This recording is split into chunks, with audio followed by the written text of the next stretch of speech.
या देवी सर्वभूतेषु शक्तिरूपेण संस्थिता नमस्तस्यै नमस्तस्यै नमस्तस्यै नमो नमः।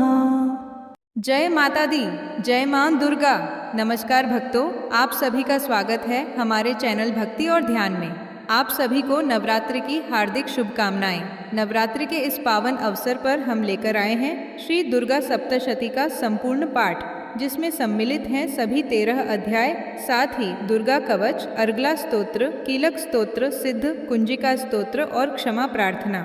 माना जाता है कि सच्चे मन से दुर्गा सप्तशती का पाठ करने से जीवन के सभी कष्ट दूर होते हैं, नकारात्मक शक्तियों का नाश होता है और माँ दुर्गा की असीम कृपा प्राप्त होती है। इस पवित्र पाठ को सुनते समय अपने मन को शांत रखें, आंखें बंद करें और माँ दुर्गा का ध्यान करें। वीडियो को अंत तक जरूर देखें और माँ दुर्गा का आशीर्वाद प्राप्त करें। अब आइए श्रद्धा और भक्ति के साथ आरंभ करते हैं श्री दुर्गा सप्तशती संपूर्ण पाठ। श्री दुर्गा कवच का पाठ। यह कवच साधक को हर प्रकार के संकट और अनिष्ट से बचाता है। जो साधक श्रद्धा और भक्ति के साथ दुर्गा कवच का पाठ करता है, वह निर्भय होकर जीवन के हर संकट को पार कर लेता है। उस पर माँ चंडी अपनी कृपा बरसाती हैं और हर दिशा से उसकी रक्षा करती हैं। माँ भगवती आप सभी भक्तों को आशीर्वाद दें। माँ दुर्गा आप सभी के जीवन से दुख दरिद्रता दूर कर सुख समृद्धि प्रदान करें। महर्षि मार्कंडेय जी बोले, हे पितामह, संसार में जो गुप्त हो और जो मनुष्यों की सब प्रकार से रक्षा करता हो और जो आपने किसी को आज तक बताया न हो, वह कवच मुझे बताइए। श्री ब्रह्मा जी कहने लगे, अत्यंत गुप्त व सब प्राणियों की भलाई करने वाला कवच मुझसे सुनो। प्रथम शैलपुत्री, दूसरी ब्रह्मचारिणी, तीसरी चंद्रघंटा, चौथी कूष्मांडा, पांचवी स्कंद माता, छठी कात्यायनी, सातवीं कालरात्रि, आठवीं महागौरी तथा नवीं सिद्धिदात्री। यह देवी की 9 मूर्तियां हैं। यह नव दुर्गा कहलाती हैं। आग में जलता हुआ, रण में शत्रु से घिरा हुआ, विषम संकट में फंसा हुआ मनुष्य यदि दुर्गा के नाम का स्मरण करे तो उसको कभी भी हानि नहीं होती। रण में उसके लिए कुछ भी आपत्ति नहीं होती और न उसे किसी प्रकार का दुहक या डर ही होता है। हे देवी, जिसने श्रद्धा पूर्वक तुम्हारा स्मरण किया है उसकी वृद्धि होती है और जो तुम्हारा चिंतन करते हैं उनकी तुम निःसंदेह रक्षा करने वाली हो। चामुंडा प्रेत पर, वाराही भैंसे पर, रौंद्री हाथी पर, वैष्णवी गरुड़ पर अपना आसन जमाती है। माहेश्वरी बैल पर, कौमारी मोर पर और हाथ में कमल लिए हुए विष्णु प्रिया लक्ष्मी जी कमल के आसन पर विराजती हैं। बैल पर बैठी हुई ईश्वरी देवी ने श्वेत रूप धारण कर रखा है और सब प्रकार के आभूषणों से विभूषित ब्राह्मी देवी हंस पर बैठती है। और इस प्रकार यह सब देवियां सब प्रकार के योगों से युक्त और अनेक प्रकार के रत्न धारण किए हुए हैं।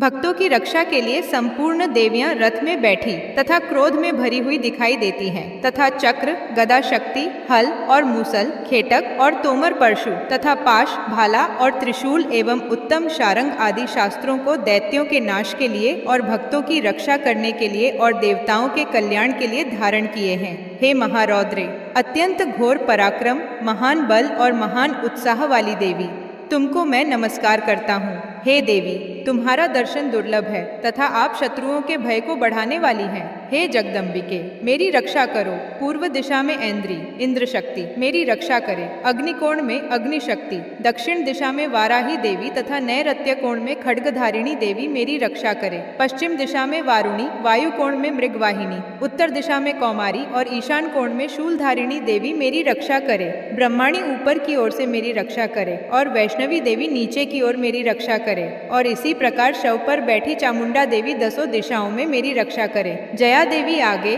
विजया पीछे की ओर, अजिता बाईं ओर, अपराजिता दाहिनी ओर मेरी रक्षा करे। उद्योतिनी देवी शिखा की रक्षा करे तथा उमा मेरे मस्तक पर विराजमान होकर मेरी रक्षा करे। इसी प्रकार ललाट की मालाधरी देवी रक्षा करे और यशस्विनी देवी मेरी भौहों का संरक्षण करे। भौहों के मध्य भाग में त्रिनेत्रा, नथुनों की यमघंटा देवी रक्षा करे। नेत्रों में शंखिनी देवी और द्वारवासिनी देवी कानों की रक्षा करे। कपोलों की कालिका देवी और कानों के मूल भाग की भगवती शांकरी रक्षा करे। सुगंधा नासिका में और चर्चिका ऊपर के ओठ की, अमृत कला नीचे के ओठ की, सरस्वती देवी जीभ की रक्षा करे। कौमारी देवी दांतों की और चंडिका कंठ प्रदेश की रक्षा करे। चित्र घंटा गले की घाटी की और महामाया तालु की रक्षा करे। कामाक्षी ठोड़ी की और सर्वमंगला मेरी वाणी की रक्षा करे। भद्रकाली गर्दन की और धनुर्धरी पीठ के मेरुदंड की रक्षा करे। कंठ के बाहरी भाग की नीलग्रीवी और कंठ की नली की नलकुबरी रक्षा करे। दोनों कंधों की खड्गिनी और वज्रधारिणी मेरी दोनों बाहों की रक्षा करे। दोनों हाथों की दंडिनी और उंगलियों की रक्षा अंबिका देवी करे। शूलेश्वरी देवी संपूर्ण नखों की, कुलेश्वरी देवी मेरी कुक्षी की रक्षा करे। महादेवी दोनों स्तनों की और शोक विनाशिनी देवी मन की रक्षा करे। ललिता देवी हृदय की और शूलधारिणी उदर की रक्षा करे।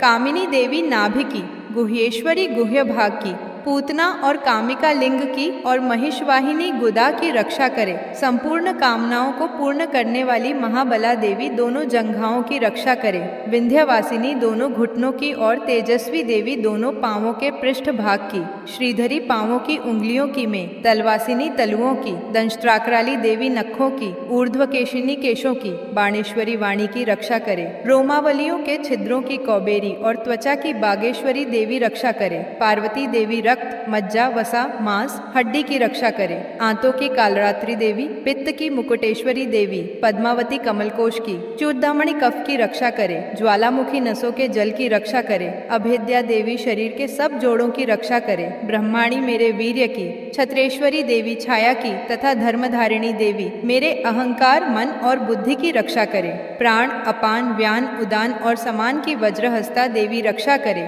कल्याण शोभना मेरे प्राण की रक्षा करे। रस, रूप, गंध, शब्द और स्पर्श इन विषयों का अनुभव करते समय योगिनी देवी मेरी रक्षा करे तथा सत्वगुण, रजोगुण और तमोगुण की रक्षा नारायणी देवी करे। आयु की रक्षा वाराही देवी करे। वैष्णवी धर्म की तथा चक्रिणी देवी मेरे यश, कीर्ति, लक्ष्मी, धन, विद्या की रक्षा करे। इंद्राणी मेरे शरीर की रक्षा करे। और हे चंडिके, आप मेरे पशुओं की रक्षा करिए। महालक्ष्मी मेरे पुत्रों की रक्षा करे और भैरवी मेरी पत्नी की रक्षा करे। राजा के दरबार में महालक्ष्मी तथा सब ओर व्याप्त रहने वाली विजया देवी चारों ओर से मेरी रक्षा करे। जो स्थान रक्षा से रहित हो और कवच में रह गया हो, उसकी पापों का नाश करने वाली जयंती देवी रक्षा करे। अपना शुभ चाहने वाले मनुष्य को बिना कवच के एक पल भी कहीं नहीं जाना चाहिए, क्योंकि कवच रखने वाला मनुष्य जहाँ जहाँ जाता है वहाँ वहाँ उसे अवश्य धन लाभ होता है तथा विजय प्राप्त करता है। वह जिस भी वस्तु की इच्छा करता है वह उसको इस कवच के प्रभाव से अवश्य मिलती है और वह इसी संसार में महा ऐश्वर्य को प्राप्त होता है। कवचधारी मनुष्य निर्भय होता है और वह तीनों लोकों में माननीय होता है। देवी का यह कवच देवताओं के लिए भी दुर्लभ है। जो प्रतिदिन नियम पूर्वक तीनों संध्याओं के समय श्रद्धा के साथ इसका पाठ करता है उसे देव शक्ति प्राप्त होती है। वह तीनों लोकों को जीत सकता है तथा अकाल मृत्यु से रहित होकर 100 वर्षों तक जीवित रहता है। उसकी लूता, चर्म रोग, विस्फोटक आदि समस्त व्याधियां समूल नष्ट हो जाती हैं और स्थावर, जंगम तथा कृत्रिम विष दूर होकर उनका कोई असर नहीं होता है तथा समस्त अभिचारक प्रयोग और इस तरह के जितने यंत्र, मंत्र इत्यादि होते हैं इस कवच के हृदय में धारण करने पर नष्ट हो जाते हैं। इसके अतिरिक्त पृथ्वी पर विचरने वाले भूचर, नपचर, जलचर प्राणी उपदेश मात्र से सिद्ध होने वाले निम्न कोटि के देवता, अपने जन्म से 7 प्रकट होने वाले देवता, कुल देवता, माला आदि डाकिनी, शाकिनी, अंतरिक्ष में विचरने वाली अत्यंत बलवती भयानक डाकिनियाँ, ग्रह, भूत, पिशाच, यक्ष, गंधर्व, राक्षस, ब्रह्म राक्षस, बेताल, कूष्मांड और भैरव आदि अनिष्टकारक देवता भी उस मनुष्य को जिसने कि अपने हृदय में यह कवच धारण किया हुआ है देखते ही भाग जाते हैं। इस कवच को धारण करने से मन और तेज बढ़ता है। जो मनुष्य इस कवच का पाठ करके उसके पश्चात सप्तशती चंडिका का पाठ करता है उसका यश जगत में विख्यात होता है। और जब तक वन, पर्वत और कान्नादि इस भूमंडल पर हैं तब तक यहाँ पुत्र पौत्र आदि संतान परंपरा बनी रहती है। फिर देहांत होने पर ऐसा मनुष्य परम पद को प्राप्त होता है। इस प्रकार श्री दुर्गा कवच का पाठ संपन्न हुआ। आइए पूर्ण श्रद्धा के साथ आरंभ करें। श्री अर्गला स्तोत्र। मार्कंडेय जी कहते हैं, जयंती, मंगला, काली, भद्रकाली, कपालिनी, दुर्गा, क्षमा, शिवा, धात्री, स्वाहा और स्वधा इन नामों से प्रसिद्ध देवी तुम्हें मैं नमस्कार करता हूँ हे देवी, संपूर्ण प्राणियों की पीड़ा हरने वाली तथा सब में व्याप्त रहने वाली देवी। तुम्हारी जय हो। कालरात्रि, तुम्हें नमस्कार है। मधु और कैटभ को मारने वाली, ब्रह्मा जी को वरदान देने वाली देवी, तुम्हें नमस्कार है। तुम मुझे रूप दो, जय दो, यश दो और काम क्रोध आदि शत्रुओं का नाश करो। महिषासुर का नाश करने वाली तथा भक्तों को सुख देने वाली देवी, तुम्हें नमस्कार है।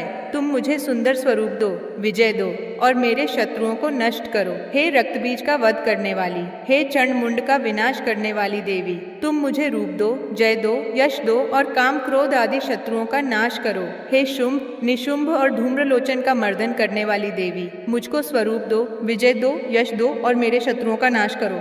हे पूजित युगल चरण वाली देवी, हे संपूर्ण सौभाग्य प्रदान करने वाली देवी, तुम रूप दो, जय दो, यश दो और काम क्रोध आदि शत्रुओं का नाश करो। हे देवी, तुम्हारे रूप और चरित्र अमित हैं, तुम सब शत्रुओं का नाश करने वाली हो। मुझे रूप, जय, यश दो और काम क्रोध आदि शत्रुओं का नाश करो। पापों को दूर करने वाली चंडिके, इस संसार में जो भक्ति से तुम्हारा पूजन करते हैं उनको तुम रूप तथा विजय और यश दो तथा उनके शत्रुओं का नाश करो।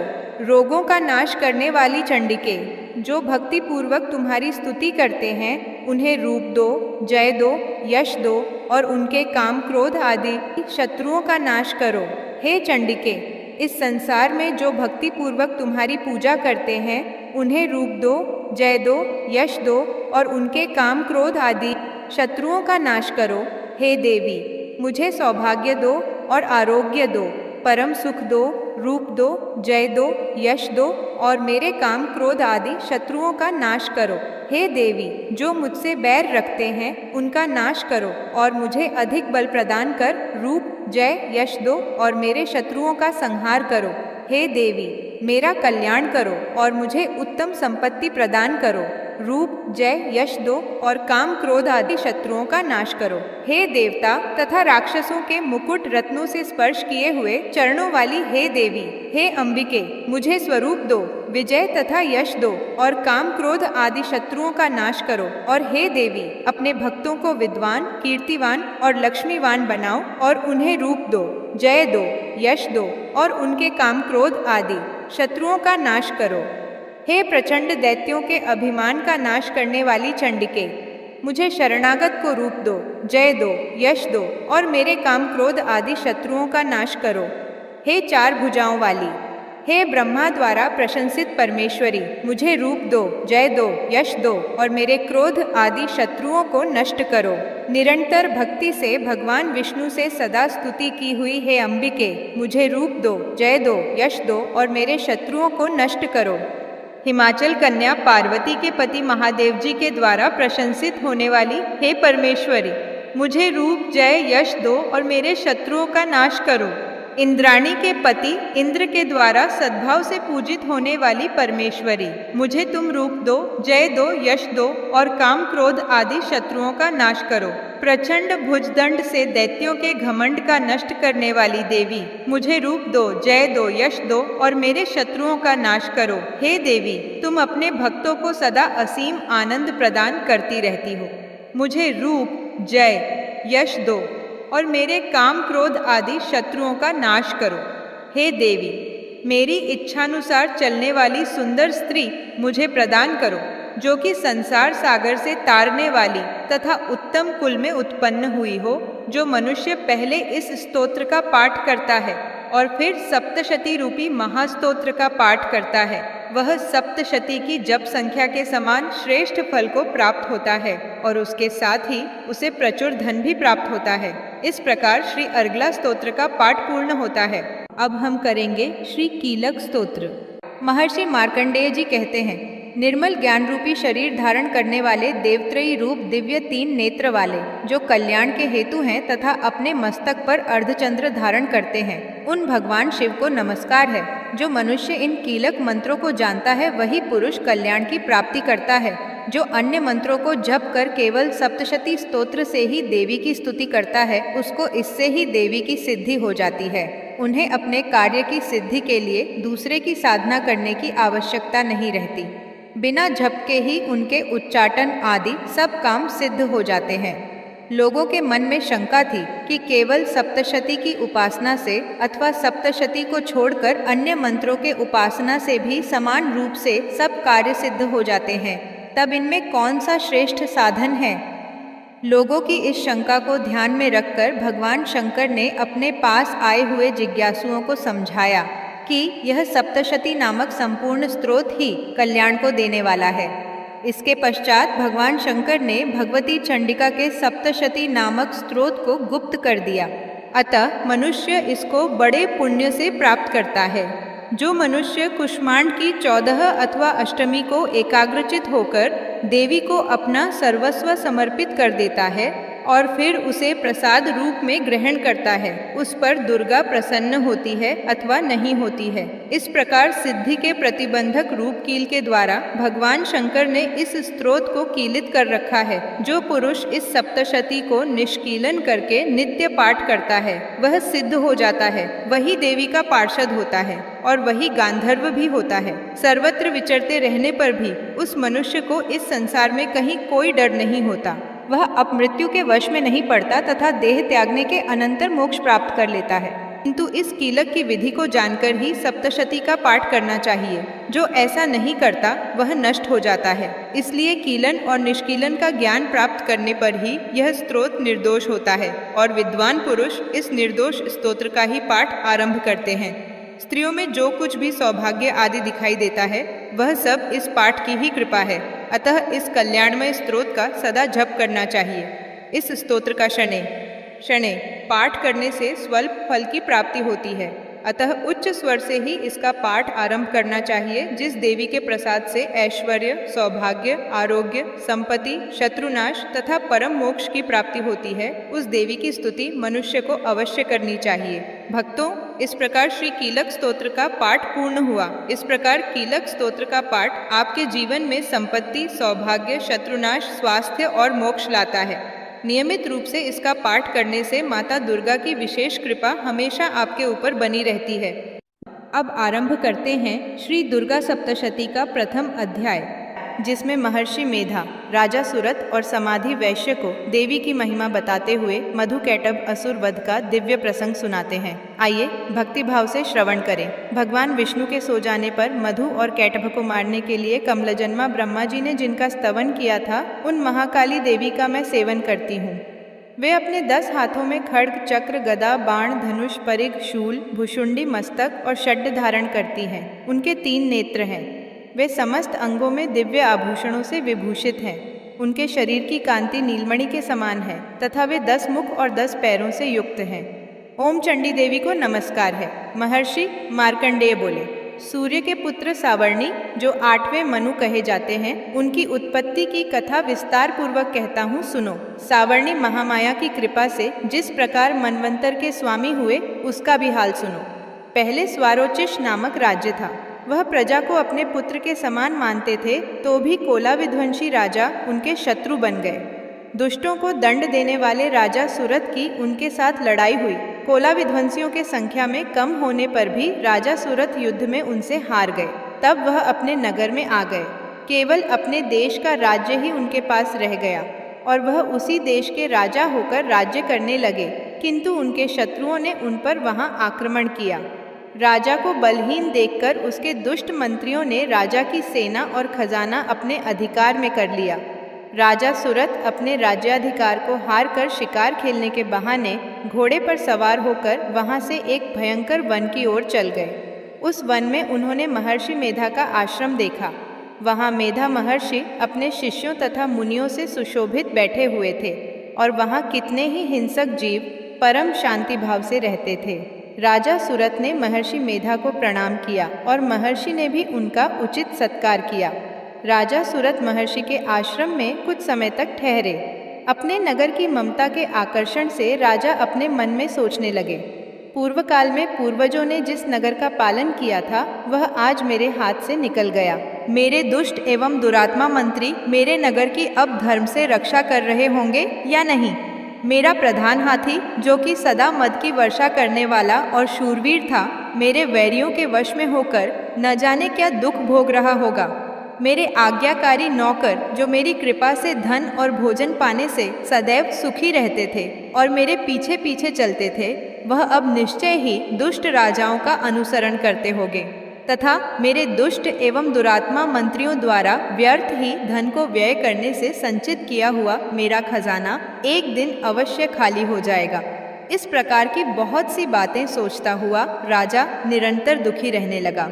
एक दिन राजा सुरत ने महर्षि मेधा के आश्रम के निकट एक वैश्य को देखा। राजा ने उससे पूछा, भाई तुम कौन हो? यहाँ तुम्हारे आने का क्या कारण है? और तुम मुझे शोकग्रस्त अनमने से दिखाई देते हो, इसका क्या कारण है? राजा के यह नम्र वचन सुन वैश्य ने महाराज सुरत को प्रणाम करके कहा। वैश्य बोला, राजन, मेरा नाम समाधि है। मैं धनियों के कुल में उत्पन्न एक वैश्य हूँ। मेरे दुष्ट स्त्री पुत्रादिकों ने लोभ से मेरा सब धन छीन लिया है और मुझे घर से निकाल दिया है। मैं इस तरह से दुखी होकर इस वन में चला आया हूँ और यहाँ रहता हुआ मैं इस बात को भी नहीं जानता कि अब घर में इस समय सब कुशल हैं या नहीं। यहाँ मैं अपने परिवार का आचरण संबंधी कोई समाचार भी नहीं पा सकता कि वह घर में इस समय कुशल पूर्वक है या नहीं। मैं अपने पुत्रों के संबंध में यह भी नहीं जानता कि वह सदाचारी हैं या दुराचार में फंसे हुए हैं। राजा बोले, जिस धन के लोभी स्त्री पुत्रों ने तुम्हें घर से निकाल दिया है, फिर भी तुम्हारा चित्त उनसे क्यों प्रेम करता है? वैश्य ने कहा, मेरे विषय में आपका ऐसा कहना ठीक है, किंतु मेरा मन इतना कठोर नहीं है। यद्यपि उन्होंने धन के लोभ में पड़कर पितृस्नेह को त्याग कर मुझे घर से निकाल दिया है, तो भी मेरे मन में उनके लिए कठोरता नहीं आती। हे महामते, मेरा मन फिर भी उनमें क्यों फंस रहा है, इस बात को जानता हुआ भी मैं नहीं जान रहा। मेरा चित्त उनके लिए दुखी है। मैं उनके लिए लंबी लंबी सांसें ले रहा हूँ। उन लोगों में प्रेम नाम को नहीं है, फिर भी ऐसे स्नेहियों के लिए मेरा हृदय कठोर नहीं होता। महर्षि मार्कंडेय जी ने कहा, है ब्राह्मण। इसके पश्चात महाराज सुरत और वह वैश्य दोनों महर्षि मेधा के समीप गए और उनके साथ यथा योग्य न्याय संभाषण करके दोनों ने वार्ता आरंभ की। राजा बोले, हे भगवान, मैं आपसे एक बात पूछना चाहता हूँ, सो आप कृपा करके मुझे बताइए। मेरा मन अधीन नहीं है, इससे मैं बहुत दुखी हूँ। राज्य धनादिक की चिंता अभी तक मुझे बनी हुई है और मेरी यह ममता अज्ञानियों की तरह बढ़ती ही जा रही है। और यह समाधि नामक वैश्य भी अपने घर से अपमानित होकर आया है। इसके स्वजनों ने भी इसे त्याग दिया है। स्वजनों से त्यागा हुआ भी यह उनसे हार्दिक प्रेम रखता है। इस तरह हम दोनों ही दुखी हैं। हे महाभाग, उन लोगों के अवगुणों को देखकर भी हम दोनों के मन में उनके लिए ममता जनित आकर्षण उत्पन्न हो रहा है। हमारे ज्ञान रहते हुए भी ऐसा क्यों है? अज्ञानी मनुष्यों की तरह हम दोनों में यह मूर्खता क्यों है? महर्षि मेधा ने कहा, विषम मार्ग का ज्ञान सब जंतुओं को है। सबों के लिए विषय पृथक पृथक होते हैं। कुछ प्राणी दिन में नहीं देखते और कुछ रात को, परंतु कई जीव ऐसे हैं जो दिन तथा रात दोनों में देख सकते हैं। यह सत्य है कि मनुष्यों में ज्ञान प्रधान है, किंतु केवल मनुष्य ही ज्ञानी नहीं होता। पशु पक्षी आदि भी ज्ञान रखते हैं। जैसे यह पशु पक्षी ज्ञानी हैं, वैसे ही मनुष्यों का ज्ञान है, और जो ज्ञान मनुष्यों में वैसे ही पशु पक्षियों में है, तथा अन्य बातें भी दोनों में एक जैसी पाई जाती है। ज्ञान होने पर भी इन पक्षियों की ओर देखो कि अपने भूख से पीड़ित बच्चों की चोंच में कितने प्रेम से अन्न के दाने डालते हैं। हे राजन, ऐसा ही प्रेम मनुष्यों में अपनी संतान के प्रति भी पाया जाता है। लोभ के कारण अपने उपकार का बदला पाने के लिए मनुष्य पुत्रों की इच्छा करते हैं और इस प्रकार मोह के गड्ढे में गिरा करते हैं। भगवान श्री हरि की जो माया है, उसी से यह संसार मोहित हो रहा है। इसमें आश्चर्य की कोई बात नहीं, क्योंकि वह भगवान विष्णु की योग निंद्रा है। यह माया ही तो है जिसके कारण संसार मोह में जकड़ा हुआ है। यही महामाया भगवती देवी ज्ञानियों के चित्त को बलपूर्वक खींचकर मोह में डाल देती है और उसी के द्वारा संपूर्ण जगत की उत्पत्ति होती है। यही भगवती देवी प्रसन्न होकर मनुष्य को मुक्ति प्रदान करती है। यही संसार के बंधन का कारण है तथा संपूर्ण ईश्वरों की भी स्वामिनी है। महाराज सुरत ने पूछा, भगवान, वह देवी कौन सी है जिसको आप महामाया कहते हैं? हे ब्राह्मण, वह कैसे उत्पन्न हुई और उसका कार्य क्या है?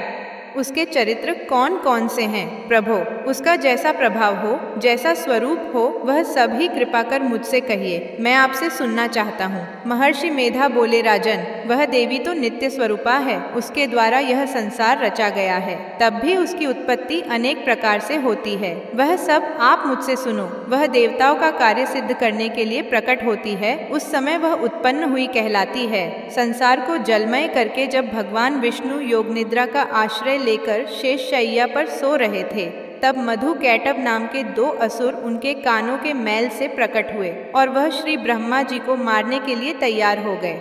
श्री ब्रह्मा जी ने जब उन दोनों को अपनी ओर आते देखा और यह भी देखा कि भगवान विष्णु योग निद्रा का आश्रय लेकर सो रहे हैं, तो वह उस समय श्री भगवान को जगाने के लिए उनके नेत्रों में निवास करने वाली योग निद्रा की स्तुति करने लगे। श्री ब्रह्मा जी ने कहा, हे देवी, तुम ही स्वाहा, तुम ही स्वधा और तुम ही वषटकार हो। स्वर भी तुम्हारा ही स्वरूप है, तुम ही जीवन देने वाली सुधा हो। नित्य अक्षर प्रणव में अकार, उकार, मकार, इन तीनों में माताओं के रूप में तुम ही स्थित हो। इनके अतिरिक्त जो बिंदपत अर्धमात्रा है, जिसका कि विशेष रूप से उच्चारण नहीं किया जाता है, हे देवी, वह भी तुम ही हो। हे देवी, संध्या, सावित्री तथा परम जननी तुम ही हो। तुम इस विश्व को धारण करने वाली हो, तुमने ही इस जगत की रचना की है और तुम ही इस जगत का पालन करने वाली हो। तुम ही कल्प के अंत में सबको भक्षण करने वाली हो। हे देवी, जगत की उत्पत्ति के समय तुम सृष्टि रूपा होती हो, पालन काल में स्थित रूपा हो और कल्प के अंत में संहार रूप धारण कर लेती हो।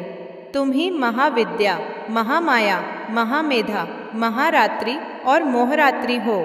श्री ईश्वरी और बोध स्वरूपा बुद्धि भी तुम ही हो। लज्जा, पुष्टि, तुष्टि, शांति और क्षमा भी तुम ही हो। तुम खड्गधारिणी, शूलधारिणी, घोर रूपा तथा गदा, चक्र, शंख और धनुष को धारण करने वाली हो।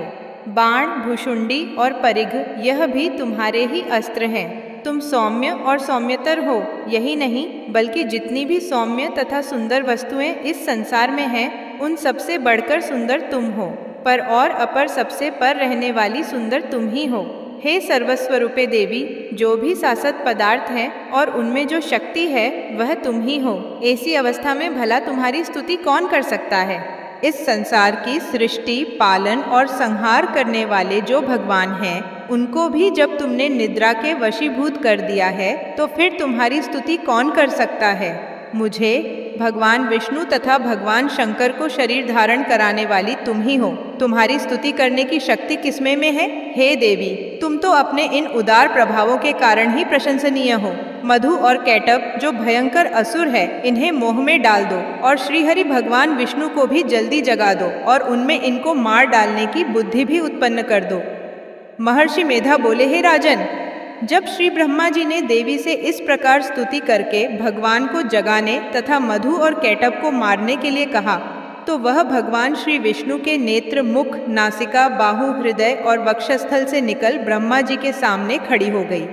उनका ऐसा करना था कि भगवान श्री हरि तुरंत जाग उठे और दोनों असुरों को देखा, जो कि अत्यंत बलवान तथा पराक्रमी थे और मारे क्रोध के जिनके नेत्र लाल हो रहे थे और जो ब्रह्मा जी का वध करने के लिए तैयार थे। तब क्रुद्ध हो उन दोनों दुरात्मा असुरों के साथ भगवान श्री हरि पूरे 5000 वर्ष तक लड़ते रहे। एक तो वह अत्यंत बलवान तथा पराक्रमी थे, दूसरे महामाया ने भी उन्हें मोह में डाल रखा था। अत वह श्री भगवान से कहने लगे, हम दोनों तुम्हारी वीरता से अत्यंत प्रसन्न हैं, तुम हमसे कोई वर मांगो। भगवान ने कहा, यदि तुम मुझ पर प्रसन्न हो तो अब तुम मेरे हाथों से मर जाओ, बस इतना सा ही वर मैं तुमसे मांगता हूँ। यहाँ दूसरे वर से क्या प्रयोजन है? महर्षि मेधा बोले, इस तरह से जब वह धोखे में आ गए और अपने चारों ओर जल ही जल देखा, तो भगवान श्रीहरि से कहने लगे, जहाँ पर जल न हो, सूखी जमीन हो, उसी जगह हमारा वध कीजिए। महर्षि मेधा कहते हैं, तथास्तु कहकर भगवान श्रीहरि ने उन दोनों को अपनी जांघ पर लिटाकर उन दोनों के सिर काट डाले। इस तरह से यह देवी श्री ब्रह्मा जी के स्तुति करने पर प्रकट हुई थी। अब तुमसे उनके प्रभाव का वर्णन करता हूँ, सो सुनो। इस प्रकार पूर्ण होता है दुर्गा सप्तशती का प्रथम अध्याय। अब आरंभ करते हैं दुर्गा सप्तशती का दूसरा अध्याय। देवताओं के तेज से देवी का प्रादुर्भाव और महिषासुर की सेना का वध। महर्षि मेधा बोले, प्राचीन काल में देवताओं और असुरों में पूरे 100 वर्षों तक घोर युद्ध हुआ था। और देवराज इंद्र देवताओं के नायक थे। इस युद्ध में देवताओं की सेना परास्त हो गई थी और इस प्रकार संपूर्ण देवताओं को जीत महिषासुर इंद्र बन बैठा था। युद्ध के पश्चात हारे हुए देवता प्रजापति श्री ब्रह्मा को साथ लेकर उस स्थान पर पहुँचे जहाँ पर कि भगवान शंकर विराजमान थे। देवताओं ने अपनी हार का सारा वृत्तांत भगवान श्री विष्णु और शंकर जी से कह सुनाया। वह कहने लगे, हे प्रभु, महिषासुर सूर्य, चंद्रमा, इंद्र, अग्नि, वायु, यम, वरुण तथा अन्य देवताओं के सब अधिकार छीनकर सबका अधिष्ठाता स्वयं बन बैठा है। उसने समस्त देवताओं को स्वर्ग से निकाल दिया है। वह मनुष्यों की तरह पृथ्वी पर विचर रहे हैं। दैत्यों की सारी करतूत हमने आपको सुना दी है और आपकी शरण में इसीलिए आए हैं कि आप उनके वध का कोई उपाय सोचें। देवताओं की बातें सुनकर भगवान श्री विष्णु और शंकर जी को दैत्यों पर बड़ा गुस्सा आया। उनकी भौहें तन गईं और आंखें लाल हो गईं। गुस्से में भरे हुए भगवान विष्णु के मुख से बड़ा भारी तेज निकला और उसी प्रकार का तेज भगवान शंकर, ब्रह्मा और इंद्र आदि दूसरे देवताओं के मुख से प्रकट हुआ। फिर वह सारा तेज एक में मिल गया और तेज का पुंज वह ऐसे दिखता था जैसे कि जाज्वल्यमान पर्वत हो। देवताओं ने देखा कि उस पर्वत की ज्वाला चारों ओर फैली हुई थी और देवताओं के शरीर से प्रकट हुए तेज की किसी अन्य तेज से तुलना नहीं हो सकती थी। एक स्थान पर इकट्ठा होने पर वह तेज एक देवी के रूप में परिवर्तित हो गया और अपने प्रकाश से तीनों लोकों में व्याप्त जान पड़ा। वह भगवान शंकर का तेज था। उससे देवी का मुख प्रकट हुआ। यमराज के तेज से उसके सिर के बाल बने, भगवान श्री विष्णु के तेज से उसकी भुजाएं बनी, चंद्रमा के तेज से दोनों स्तन और इंद्र के तेज से जंघा तथा पिंडली बनी और पृथ्वी के तेज से नितंब भाग बना। ब्रह्मा के तेज से दोनों चरण और सूर्य के तेज से उनकी अंगुलियां पैदा हुईं। वसुओं के तेज से हाथों की अंगुलियां एवं कुबेर के तेज से नासिका बनी। प्रजापति के तेज से उसके दांत और अग्नि के तेज से उसके नेत्र बने। संध्या के तेज से उसकी भौहें और वायु के तेज से उसके कान प्रकट हुए थे। इस प्रकार उस देवी का प्रादुर्भाव हुआ था। महिषासुर से पराजित देवता उस देवी को देखकर अत्यंत प्रसन्न हुए। भगवान शंकर ने अपने त्रिशूल में से एक त्रिशूल निकालकर उस देवी को दिया और भगवान विष्णु ने अपने चक्र में से एक चक्र निकालकर उस देवी को दिया। वरुण ने अपने चक्र में से एक चक्र निकालकर उस देवी को दिया। वरुण ने देवी को शंख भेंट किया। अग्नि ने इसे शक्ति दी। वायु ने उसे धनुष और बाण दिए। सहस्त्र नेत्रों वाले श्रीदेवारज इंद्र ने उसे अपने वज्र से उत्पन्न करके वज्र दिया और ऐरावत हाथी का एक घंटा उतारकर देवी को भेंट किया।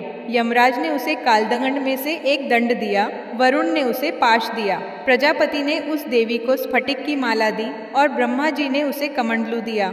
सूर्य ने देवी के समस्त रोमों में अपनी किरणों का तेज भर दिया। काल ने उसे चमकती हुई ढाल और तलवार दी और उज्ज्वल हार और दिव्य वस्त्र उसे भेंट किए और इनके साथ ही उसने दिव्य चूड़ामणि दी, 2 कुंडल, कंकण, उज्ज्वल अर्धचंद्र, बाहों के लिए बाजूबंद, चरणों के लिए नुपुर, गले के लिए सुंदर हंसली और अंगुलियों के लिए रत्नों की बनी हुई अंगूठियां उसे दी।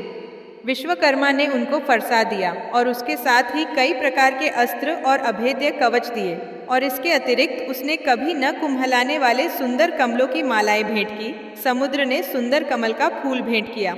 हिमालय ने सवारी के लिए सिंह और तरह तरह के रत्न देवी को भेंट किए। यक्षराज कुबेर ने मधु से भरा हुआ पात्र और शेषनाग ने उन्हें बहुमूल्य मणियों से विभूषित नागहार भेंट किया। इसी तरह दूसरे देवताओं ने भी उसे आभूषण और अस्त्र देकर उसका सम्मान किया। इसके पश्चात देवी ने उच्च स्वर से गर्जना की। उसके इस भयंकर नाद से आकाश गूंज उठा। देवी का वह उच्च स्वर से किया हुआ सिंहनाद समा न सका। आकाश उनके सामने छोटा प्रतीत होने लगा। उससे बड़े जोर की प्रतिध्वनि हुई जिससे समस्त विश्व में हलचल मच गई और समुद्र कांप उठे, पृथ्वी डोलने लगी और सबके सब पर्वत हिलने लगे। देवताओं ने उस समय प्रसन्न हो सिंह वाहिनी जगतमयी देवी से कहा, देवी तुम्हारी जय हो। इसके साथ महर्षियों ने भक्ति भाव से विनम्र होकर उनकी स्तुति की। संपूर्ण त्रिलोकी को शोक मग्न देखकर दैत्यगण अपनी सेनाओं को साथ लेकर और हथियार आदि सजाकर उठ खड़े हुए। महिषासुर के क्रोध की कोई सीमा नहीं थी। उसने क्रोध में भरकर कहा, यह सब क्या उत्पात है। फिर वह अपनी सेना के साथ उस ओर दौड़ा जिस ओर से भयंकर नाद का शब्द सुनाई दिया था, और आगे पहुंचकर उसने देवी को देखा जो कि अपनी प्रभा से तीनों लोकों को प्रकाशित कर रही थी। उसके चरणों के भार से पृथ्वी दबी जा रही थी। माथे के मुकुट से आकाश में एक रेखा सी बन रही थी और उसके धनुष की टंकोर से सब लोग क्षुब्ध हो रहे थे। देवी अपनी सहस्त्रों भुजाओं को संपूर्ण दिशाओं में फैलाए खड़ी थी। इसके पश्चात उनका दैत्यों के साथ युद्ध छिड़ गया और कई प्रकार के अस्त्र शस्त्रों से सबकी सब दिशाएं उद्भाषित होने लगी। महिषासुर की सेना का सेनापति चिक्षुर नामक एक महान असुर था। वह आगे बढ़कर देवी के साथ युद्ध करने लगा और दूसरे दैत्यों की चतुरंगिणी सेना साथ लेकर चामर भी लड़ने लगा और 60,000 महारथियों को साथ लेकर उद्ग्र नामक महादैत्य आकर युद्ध करने लगा। और महाहनु नामक असुर 1 करोड़ रथियों को लेकर, असिलोमा नामक असुर 5 करोड़ सैनिकों को साथ लेकर युद्ध करने लगा। वाशकल नामक असुर 60 लाख असुरों के साथ युद्ध में आ डटा। विडाल नामक असुर 1 करोड़ रथियों सहित लड़ने को तैयार था। इन सबके अतिरिक्त और भी हजारों असुर हाथी और घोड़े साथ लेकर लड़ने लगे और इन सबके पश्चात महिषासुर करोड़ों रथों, हाथियों और घोड़ों सहित वहां आकर देवी के साथ लड़ने लगा।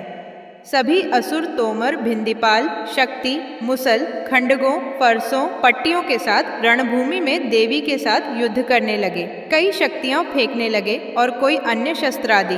इसके पश्चात सबके सब दैत्य अपनी अपनी तलवारें हाथों में लेकर देवी की ओर दौड़े और उसे मार डालने का उद्योग करने लगे। मगर देवी ने क्रोध में भरकर खेल ही खेल में उनके सब अस्त्रों शस्त्रों को काट दिया। इसके पश्चात ऋषियों और देवताओं ने देवी की स्तुति आरंभ कर दी और वह प्रसन्न होकर असुरों के शरीरों पर अस्त्र शस्त्रों की वर्षा करती रही। देवी का वाहन भी क्रोध में भरकर दैत्य सेना में इस प्रकार विचरने लगा जैसे कि वन में दावानल फैल रहा हो। युद्ध करती हुई देवी ने क्रोध में भर जितने श्वासों को छोड़ा वह तुरंत ही सैकड़ों हजारों गणों के रूप में परिवर्तित हो गए। फरसे, भिंदीपाल, खड्ग तथा पट्टिश इत्यादि अस्त्रों के साथ दैत्यों से युद्ध करने लगे। देवी की शक्ति से बड़े हुए वह गण दैत्यों का नाश करते हुए ढोल, शंख व मृदंग आदि बजा रहे थे। तदनंतर देवी ने त्रिशूल, गदा, शक्ति, खड्ग इत्यादि से सहस्त्रों असुरों को मार डाला। कितनों को घंटे की भयंकर आवाज से ही यमलोक पहुंचा दिया।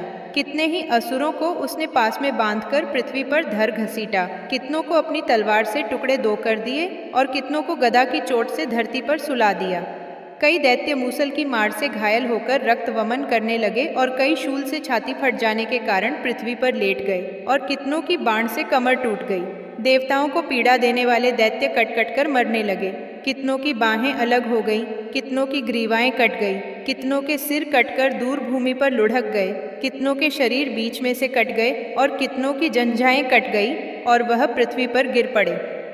कितने ही सिरों व पैरों के कटने पर भी भूमि पर से उठ खड़े हुए और शस्त्र हाथ में लेकर देवी से लड़ने लगे और कई दैत्यगण भूमि में बाजों की ध्वनि के साथ नाच रहे थे। कई असुर जिनके सिर कट चुके थे बिना सिर के धड़ से ही हाथ में शस्त्र लिए हुए लड़ रहे थे। दैत्य रह रहकर ठहरो ठहरो कहते हुए देवी को युद्ध के लिए ललकार रहे थे। जहाँ पर यह घोर संग्राम हुआ था वहाँ की भूमि रथ, हाथी, घोड़े और असुरों की लाशों से भर गई थी और असुर सेना के बीच में रक्तपात होने के कारण रुधिर की नदियां बह रही थी। और इस तरह देवी ने असुरों की विशाल सेना को क्षण भर में इस तरह से नष्ट कर डाला जैसे तृण काष्ठ के बड़े समूह को अग्नि नष्ट कर डालती है। और देवी का सिंह भी गर्दन के बालों को हिलाता हुआ और बड़ा शब्द करता हुआ असुरों के शरीरों से मानो उनके प्राणों को ढूंढ रहा था। वहां देवी के गणों ने जब दैत्यों के साथ युद्ध किया तो देवताओं ने प्रसन्न होकर आकाश से उन पर पुष्प वर्षा की। इस प्रकार पूर्ण होता है दुर्गा सप्तशती का दूसरा अध्याय।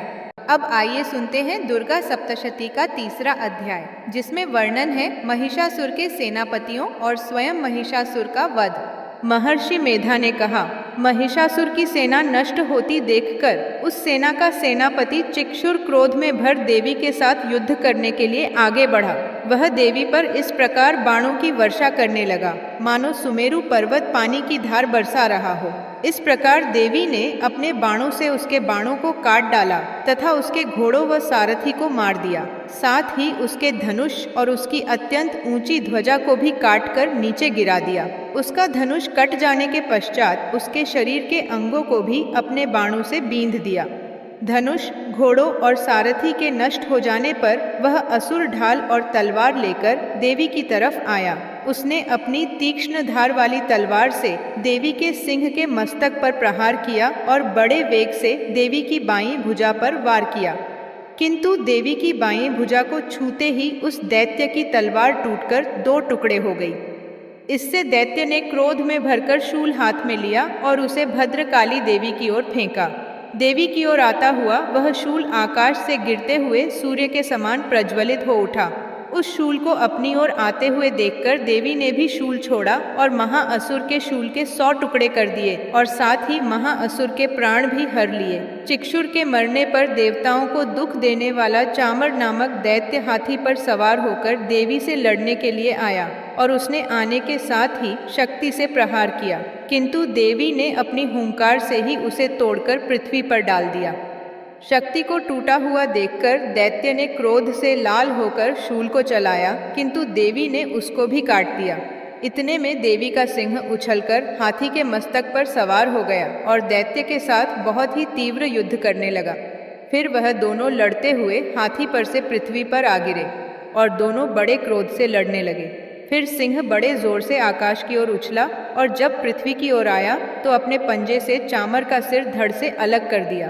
क्रोध से भरी हुई देवी ने शिला और वृक्ष आदि की चोटों से उदग्र को भी मार दिया। कराल को दांतों, मुक्कों और थप्पड़ों से चूर्ण कर डाला। क्रुद्ध हुई देवी ने गदा के प्रहार से उद्धत दैत्य को मार गिराया। भिंदीपाल से वाष्पकल को, बाणों से ताम्र तथा अंधक को मौत के घाट उतार दिया। तीनों नेत्रों वाली परमेश्वरी ने त्रिशूल से उग्रास्य, उग्रवीर्य और महाहनु नामक राक्षसों को मार गिराया। उसने अपनी तलवार से विडाल नामक दैत्य का सिर काट डाला तथा अपने बाणों से दुर्धर और दुर्मुख राक्षसों को यमलोक को पहुंचा दिया। इस प्रकार जब महिषासुर ने देखा कि देवी ने मेरी सेना को नष्ट कर दिया है, तो वह भैंसे का रूप धारण कर देवी के गणों को दुख देने लगा। उन गणों में कितनों को उसने मुख के प्रहार से, कितनों को खुरों से, कितनों को पूंछ से, कितनों को सींगों से, बहुतों को दौड़ाने के वेग से, अनेकों को सिंहनाद से, कितनों को चक्कर देकर और कितनों को श्वास वायु के झोंकों से पृथ्वी पर गिरा दिया। वह दैत्य इस प्रकार गणों की सेना को गिरा देवी के सिंह को मारने के लिए दौड़ा। इस पर देवी को बड़ा गुस्सा आया। उधर दैत्य भी क्रोध में भरकर धरती को खुरों से खोदने लगा तथा सींगों से पर्वतों को उखाड़ दोकर धरती पर फेंकने लगा और मुख से शब्द करने लगा। महिषासुर के वेग से चक्कर देने के कारण पृथ्वी क्षुब्ध होकर फटने लगी। उसकी पूंछ से टकराकर समुद्र चारों ओर फैलने लगा। हिलते हुए सींगों के आघात से मेघ खंड खंड हो गए और श्वास से आकाश में उड़ते हुए पर्वत फटने लगे। इस तरह क्रोध में भरे हुए राक्षस को देख चंडिका को भी क्रोध आ गया और वह उसे मारने के लिए क्रोध में भर गई। देवी ने पाश फेंककर दैत्य को बांध लिया और उसने बंध जाने पर दैत्य का रूप त्याग दिया और सिंह का रूप बना लिया। और ज्यों ही देवी उसका सिर काटने के लिए तैयार हुई कि उसने पुरुष का रूप बना लिया, जो कि हाथ में तलवार लिए हुए था। देवी ने तुरंत ही अपने बाणों के साथ उस पुरुष को उसकी तलवार ढाल सहित बींध डाला। इसके पश्चात वह हाथी के रूप में दिखाई देने लगा और अपनी लंबी सूंड से देवी के सिंह को खींचने लगा और गर्जने लगा। देवी ने अपनी तलवार से उसकी सूंड काट डाली। तब राक्षस ने एक बार फिर भैंसे का रूप धारण कर लिया और पहले की तरह चराचर जीवों सहित समस्त त्रिलोकी को व्याकुल करने लगा। इसके पश्चात क्रोध में भरी हुई देवी बारंबार उत्तम मधु का पान करने लगी और लाल लाल नेत्र करके हंसने लगी। उधर बलवीर्य तथा मद से क्रुद्ध हुआ दैत्य भी गरजने लगा। अपने सींगों से देवी पर पर्वतों को फेंकने लगा। देवी अपने वाणों से उसके फेंके हुए पर्वतों को चूर्ण करती हुई बोली, ओ मूढ़, जब तक मैं मधुपान कर रही हूँ तब तू गरज ले और इसके पश्चात मेरे हाथों तेरी मृत्यु हो जाने पर देवता गरजेंगे। महर्षि मेधा ने कहा यूँ कहकर देवी उछलकर उस दैत्य पर जा चढ़ी और उसको अपने पैर से दबाकर शूल से उसके गले पर आघात किया। देवी के पैर से दबने पर भी दैत्य अपने दूसरे रूप से अपने मुख से बाहर होने लगा। अभी वह आधा ही बाहर निकला था कि देवी ने अपने प्रभाव से उसे रोक दिया। जब वह आधा निकला हुआ ही दैत्य युद्ध करने लगा तो देवी ने अपनी तलवार से उसका सिर काट दिया।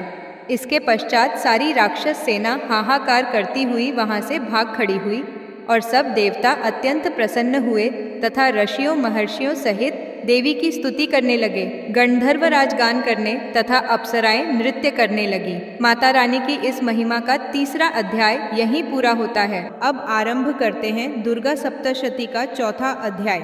इंद्रादि देवताओं द्वारा देवी की स्तुति। आइए भक्ति भाव से इस पावन पाठ को सुनते हैं।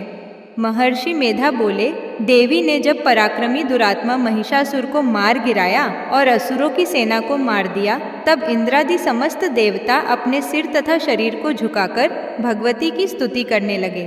जिस देवी ने अपनी शक्ति से यह जगत व्याप्त किया है और जो संपूर्ण देवताओं तथा महर्षियों की पूजनीय है, उस अंबिका को हम भक्ति पूर्वक नमस्कार करते हैं। वह हम सबका कल्याण करे। जिस अतुल प्रभाव और बल का वर्णन भगवान विष्णु, शंकर और ब्रह्मा जी भी नहीं कर सके, वही चंडिका देवी इस संपूर्ण जगत का पालन करे और अशुभ भय का नाश करे। पुण्यात्माओं के घरों में तुम स्वयं लक्ष्मी रूप हो और पापियों के घरों में तुम अलक्ष्मी रूप हो, और सतकुल में उत्पन्न होने वालों के लिए तुम लज्जा रूप होकर उनके घरों में निवास करती हो। हम दुर्गा भगवती को नमस्कार करते हैं। हे देवी, इस विश्व का पालन करो। हे देवी, हम तुम्हारे अचिंत्य रूप का किस प्रकार वर्णन करें। असुरों का नाश करने वाले भारी पराक्रम तथा समस्त देवताओं और दैत्यों के विषय में जो तुम्हारे पवित्र चरित्र हैं, उनका हम किस प्रकार वर्णन करें। हे देवी, त्रिगुणात्मिका होने पर भी तुम संपूर्ण जगत की उत्पत्ति का कारण हो। हे देवी, भगवान विष्णु, शंकर आदि किसी भी देवता ने तुम्हारा पार नहीं पाया। तुम सबकी आश्रय हो। यह संपूर्ण जगत तुम्हारा ही अंश रूप है, क्योंकि तुम सबकी आदिभूत प्रकृति हो। हे देवी, तुम्हारे जिस नाम के उच्चारण से संपूर्ण यज्ञों में सब देवता तृप्ति लाभ करते हैं, वह स्वाहा तुम ही हो।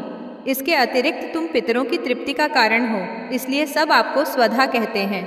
हे देवी, वह विद्या जो मोक्ष को देने वाली है, जो अचिंत्य महाज्ञान स्वरूपा है, तत्वों के सार को वश में करने वाले, संपूर्ण दोषों को दूर करने वाले, मोक्ष की इच्छा वाले, मुनिजन जिसका अभ्यास करते हैं, वह तुम ही हो।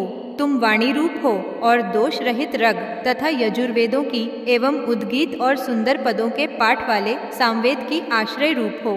तुम भगवती हो। इस विश्व की उत्पत्ति एवं पालन के लिए तुम वार्ता के रूप में प्रकट हुई हो और तुम संपूर्ण संसार की पीड़ा हरने वाली हो।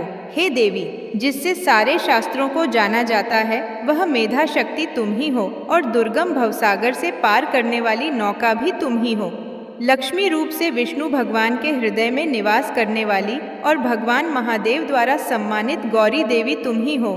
मंद मुस्कान वाले, निर्मल पूर्णचंद बिंब के समान और उत्तम सुवर्ण की मनोहर कांति से कमनीय तुम्हारे मुख को देखकर भी महिषासुर क्रोध में भर गया। यह बड़े आश्चर्य की बात है। और हे देवी, तुम्हारा यही मुख जब क्रोध से भर गया तो उदय काल के चंद्रमा की भांति लाल हो गया और तनी हुई भौहों के कारण विकराल रूप हो गया। उसे देखकर भी महिषासुर के शीघ्र प्राण नहीं निकल गए। यह बड़े आश्चर्य की बात है। आपके कुपित मुख के दर्शन करके भला कौन जीवित रह सकता है। हे देवी, तुम हमारे कल्याण के लिए प्रसन्न हो। आपके प्रसन्न होने से इस जगत का अभ्युदय होता है, और जब आप क्रुद्ध हो जाती हैं तो कितने ही कुलों का सर्वनाश हो जाता है। यह हमने अभी अभी जाना है कि जब तुमने महिषासुर की बहुत बड़ी सेना को देखते देखते मार दिया है। हे देवी, सदा अभ्युदय प्रताप देने वाली तुम जिस पर प्रसन्न हो जाती हो, वही देश में सम्मानित होते हैं। उनके धन यश की वृद्धि होती है। उनका धर्म कभी शिथिल नहीं होता है और उनके यहाँ अधिक पुत्र पुत्रियां और नौकर होते हैं। हे देवी, तुम्हारी कृपा से ही धर्मात्मा पुरुष प्रतिदिन श्रद्धा पूर्वक यज्ञ करता है और धर्मानुकूल आचरण करता है और उसके प्रभाव से स्वर्ग लोक में जाता है, क्योंकि तुम तीनों लोकों में मनवांछित फल देने वाली हो। हे माँ दुर्गे, तुम स्मरण करने पर संपूर्ण जीवों के भय नष्ट कर देती हो और स्थिर चित्त वालों के द्वारा चिंतन करने पर उन्हें और अत्यंत मंगल देती हो।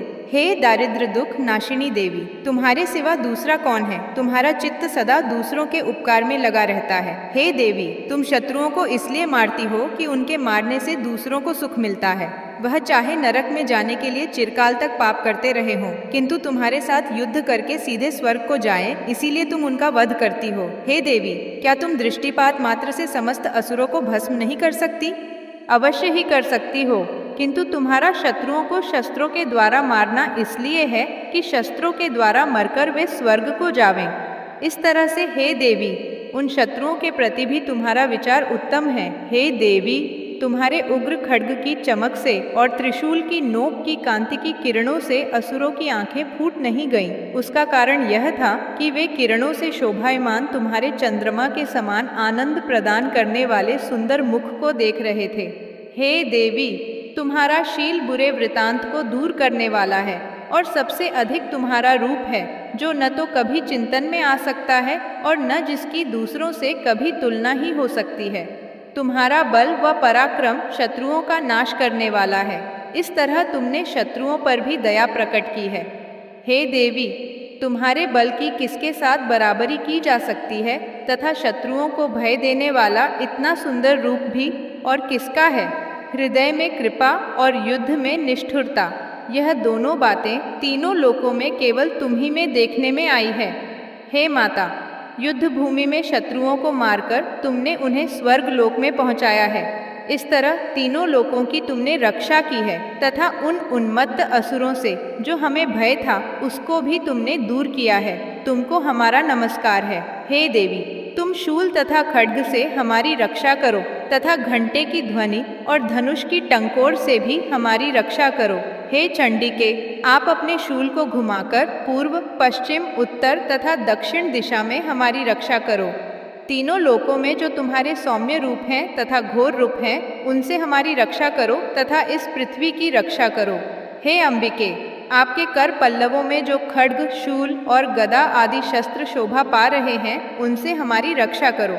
महर्षि बोले कि इस प्रकार जब सब देवताओं ने जगत माता भगवती की स्तुति की और नंदवन के पुष्पों तथा गंध अनुलेपों द्वारा उनका पूजन किया और फिर सबने मिलकर जब सुगंधित व दिव्य धूपों द्वारा उनको सुगंधि निवेदन की, तब देवी ने प्रसन्न होकर कहा, हे देवताओं, तुम सब मुझसे मनवांछित वर मांगो। देवता बोले, हे भगवती, तुमने हमारा सब कुछ कार्य कर दिया। अब हमारे लिए कुछ भी मांगना बाकी नहीं रहा, क्योंकि तुमने हमारे शत्रु महिषासुर को मार डाला है।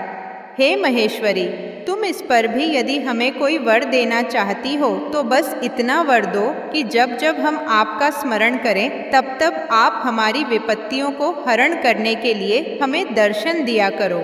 हे अंबिके, जो कोई भी तुम्हारी स्तुति करे तुम उनको वित्त, समृद्धि और वैभव देने के साथ ही उनके धन और स्त्री आदि संपत्ति बढ़ावे और सदा हम पर प्रसन्न रहे। महर्षि बोले, हे राजन, देवताओं ने जब जगत के लिए तथा अपने लिए इस प्रकार प्रश्न किया तो बस तथास्तु कहकर देवी अंतर्धान हो गई। हे भूप, जिस प्रकार तीनों लोकों का हित चाहने वाली यह भगवती देवताओं के शरीर से उत्पन्न हुई थी, वह सारा वृतांत मैंने तुझसे कह दिया है और इसके पश्चात दुष्ट असुरों तथा शुंभ निशुंभ का वध करने और सब लोगों की रक्षा करने के लिए जिस प्रकार गौरी देवी के शरीर से उत्पन्न हुई थी, वह सारा वृतांत मैं यथावत वर्णन करता हूँ। इस प्रकार पूर्ण हुआ दुर्गा सप्तशती का चौथा अध्याय। इंद्रादि देवताओं द्वारा देवी की स्तुति। अब आरंभ करते हैं दुर्गा सप्तशती का 5वां अध्याय। महर्षि मेधा ने कहा, प्राचीन समय में शुंभ निशुंभ नामक 2 असुरों ने अपने बल के अहंकार से इंद्र का त्रिलोकी राज्य और सब देवताओं का यज्ञों के भाग छीन लिए और तीनों लोकों को अपने वश में कर लिया। उन दोनों राक्षसों ने सूर्य, चंद्रमा, कुबेर और वरुण के अधिकार भी छीनकर स्वयं ही उनका उपयोग करने लगे। वायु और अग्नि का कार्य भी वही करने लगे और इसके पश्चात उन्होंने जिन देवताओं का राज्य छीना था उनको अपने अपने स्थान से निकाल दिया। इस तरह से अधिकार छीने हुए दैत्यों तथा दैत्यों द्वारा निकाले हुए देवता अपराजिता देवी का स्मरण करने लगे कि देवी ने हमको वर दिया था कि मैं तुम्हारी संपूर्ण विपत्तियों को नष्ट करके रक्षा करूंगी। ऐसा विचार कर सब देवता हिमालय पर गए और भगवती विष्णु माया की स्तुति करने लगे। देवताओं ने कहा, देवी को नमस्कार है, शिव को नमस्कार है, प्रकृति और भद्रा को नमस्कार है। हम लोग रौद्र, नित्या और गौरी को नमस्कार करते हैं। ज्योत्सनामयी, चंद्र रूपिणी व सुख रूपा देवी को निरंतर नमस्कार है। शरणागतों का कल्याण करने वाली वृद्धि और सिद्धि रूपा देवी को हम बार बार नमस्कार करते हैं। और नैर रति राजाओं की लक्ष्मी तथा सर्वाणी को नमस्कार है। दुर्गा को, दुर्ग स्थलों को पार करने वाली दुर्गपारा को, सारा, सर्वकारिणी, ख्याति कृष्ण और घूम्र देवी को सदैव नमस्कार है। अत्यंत सौम्य तथा अत्यंत रौद्र रूपा को हम नमस्कार करते हैं, उन्हें हमारा बारंबार प्रणाम है। जगत की आधारभूत कृति देवी को बार बार नमस्कार करते हैं। जिस देवी को प्राणी मात्र विष्णु माया कहते हैं, उसको नमस्कार है, उसको नमस्कार है, उसको नमस्कार है। जो देवी संपूर्ण प्राणियों में चेतना कहलाती है, उसको नमस्कार है, उसको नमस्कार है, उसको नमस्कार है। जो देवी संपूर्ण प्राणियों में बुद्धि रूप से स्थित है, उसको नमस्कार है, उसको नमस्कार है, उसको नमस्कार है। जो देवी सब प्राणियों में निद्रा रूप से विराजमान है, उसको नमस्कार है, उसको नमस्कार है, उसको नमस्कार है। जो देवी संपूर्ण प्राणियों में क्षुधा रूप से विराजमान है, उसको नमस्कार है, उसको नमस्कार है, उसको नमस्कार है। जो देवी संपूर्ण प्राणियों में छाया रूप से स्थित है, उसको नमस्कार है, उसको नमस्कार है, उसको नमस्कार है। जो देवी सब प्राणियों में शक्ति रूप से स्थित है, उसको नमस्कार है, उसको नमस्कार है, उसको नमस्कार है। जो देवी संपूर्ण प्राणियों में तृष्णा रूप से स्थित है, उसको नमस्कार है, उसको नमस्कार है, उसको नमस्कार है। जो देवी सब प्राणियों में शांति रूप से स्थित है, उसको नमस्कार है, उसको नमस्कार है, उसको नमस्कार है। जो देवी सब प्राणियों में जाति रूप से स्थित है, उसको नमस्कार है, उसको नमस्कार है, उसको नमस्कार है। जो देवी सब प्राणियों में लज्जा रूप से स्थित है, उसको नमस्कार है, उसको नमस्कार है, उसको नमस्कार है। जो देवी संपूर्ण प्राणियों में श्रद्धा रूप से स्थित है, उसको नमस्कार है, उसको नमस्कार है, उसको नमस्कार है। जो देवी संपूर्ण प्राणियों में कांति रूप से स्थित है, जो देवी सब प्राणियों में लक्ष्मी रूप से स्थित है, उसको नमस्कार है, उसको नमस्कार है, उसको नमस्कार है। जो देवी संपूर्ण प्राणियों में वृत्ति रूप से स्थित है, उसको नमस्कार है, उसको नमस्कार है, उसको नमस्कार है। जो देवी सब प्राणियों में स्मृति रूप से विराजमान है, उसको नमस्कार है, उसको नमस्कार है, उसको नमस्कार है। जो देवी सब प्राणियों में दया रूप से स्थित है, वह उसको नमस्कार है, उसको नमस्कार है। जो देवी सब प्राणियों में तुष्टि रूप से स्थित है, उसको नमस्कार है, उसको नमस्कार है, उसको नमस्कार है।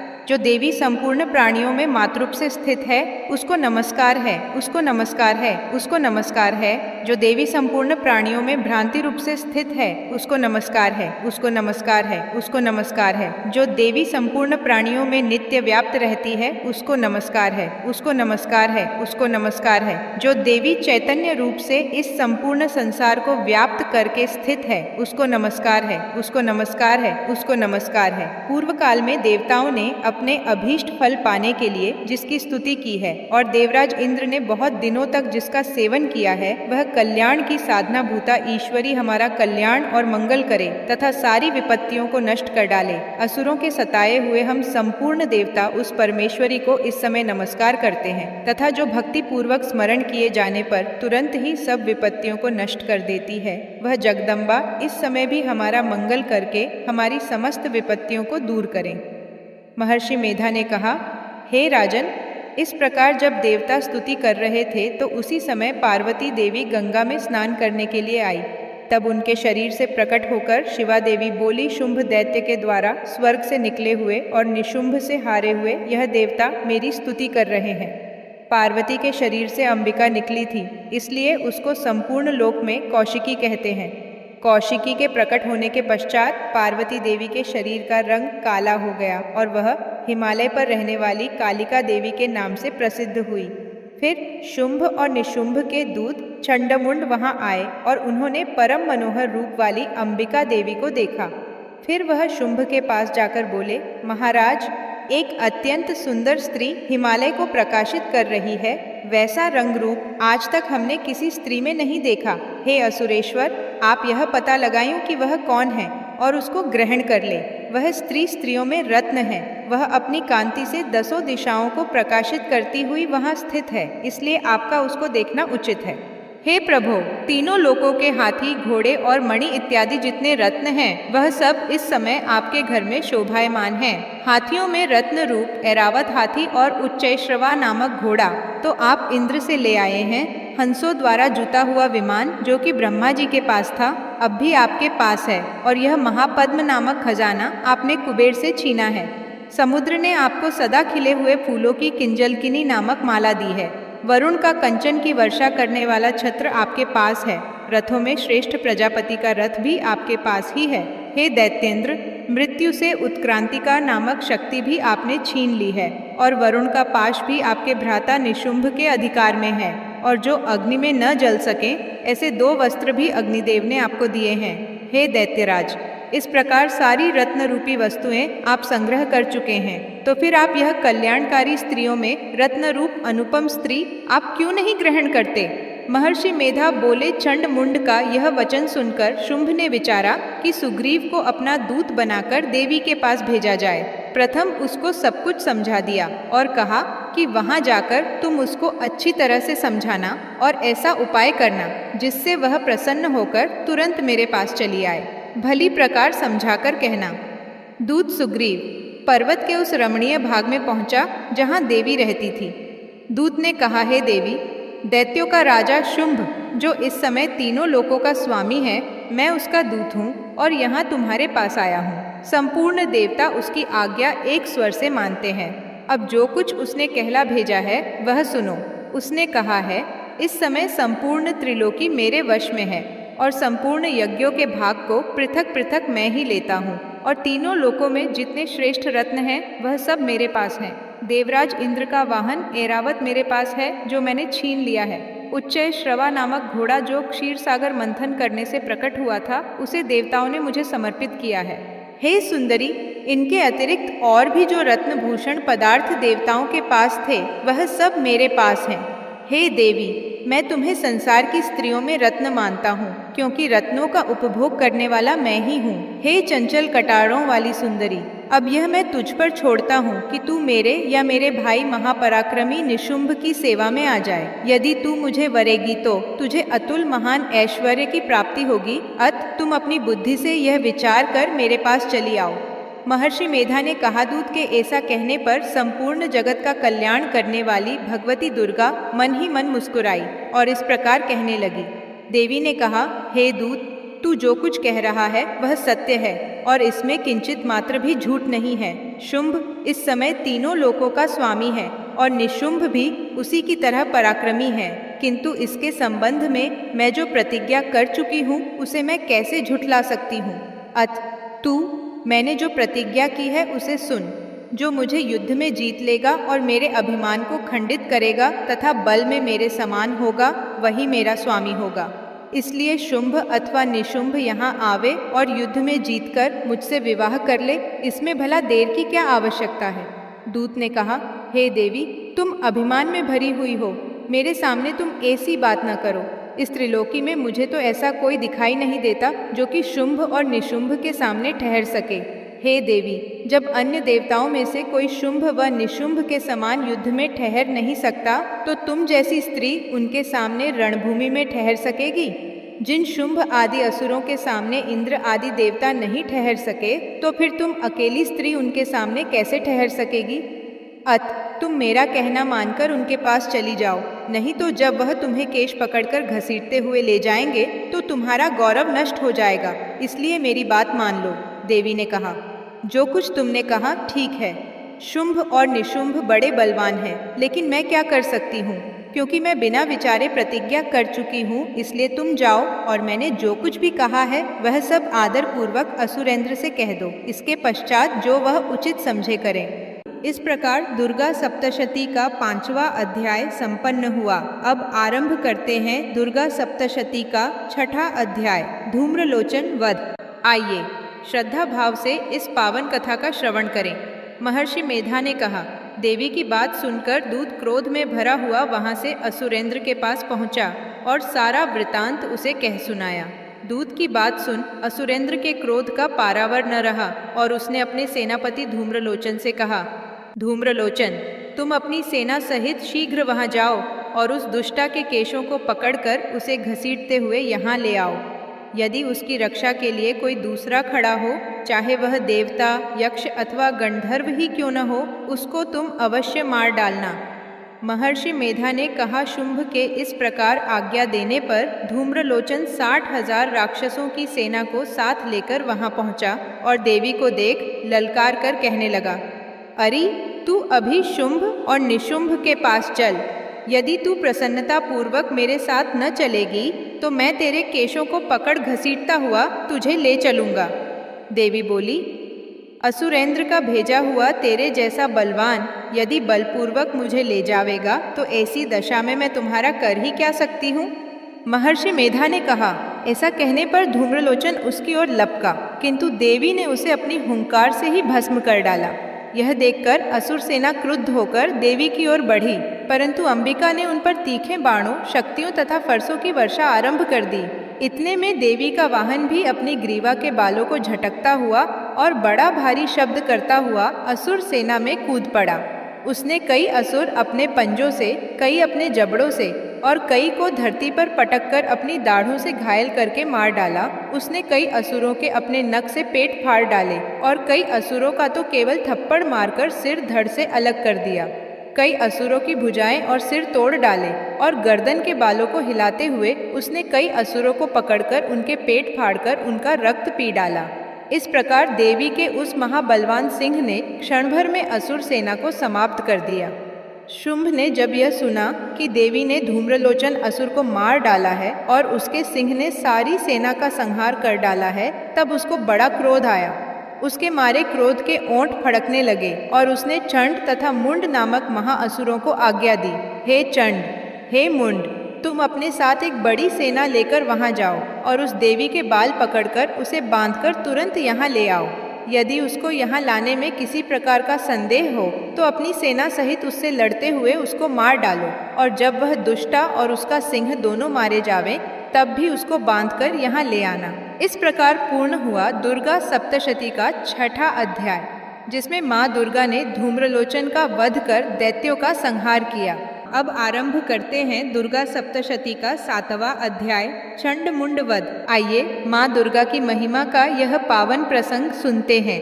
महर्षि मेधा ने कहा, दैत्यराज की आज्ञा पाकर चंड और मुंड चतुरंगिनी सेना को साथ लेकर हथियार उठाए हुए देवी से लड़ने के लिए चल दिए।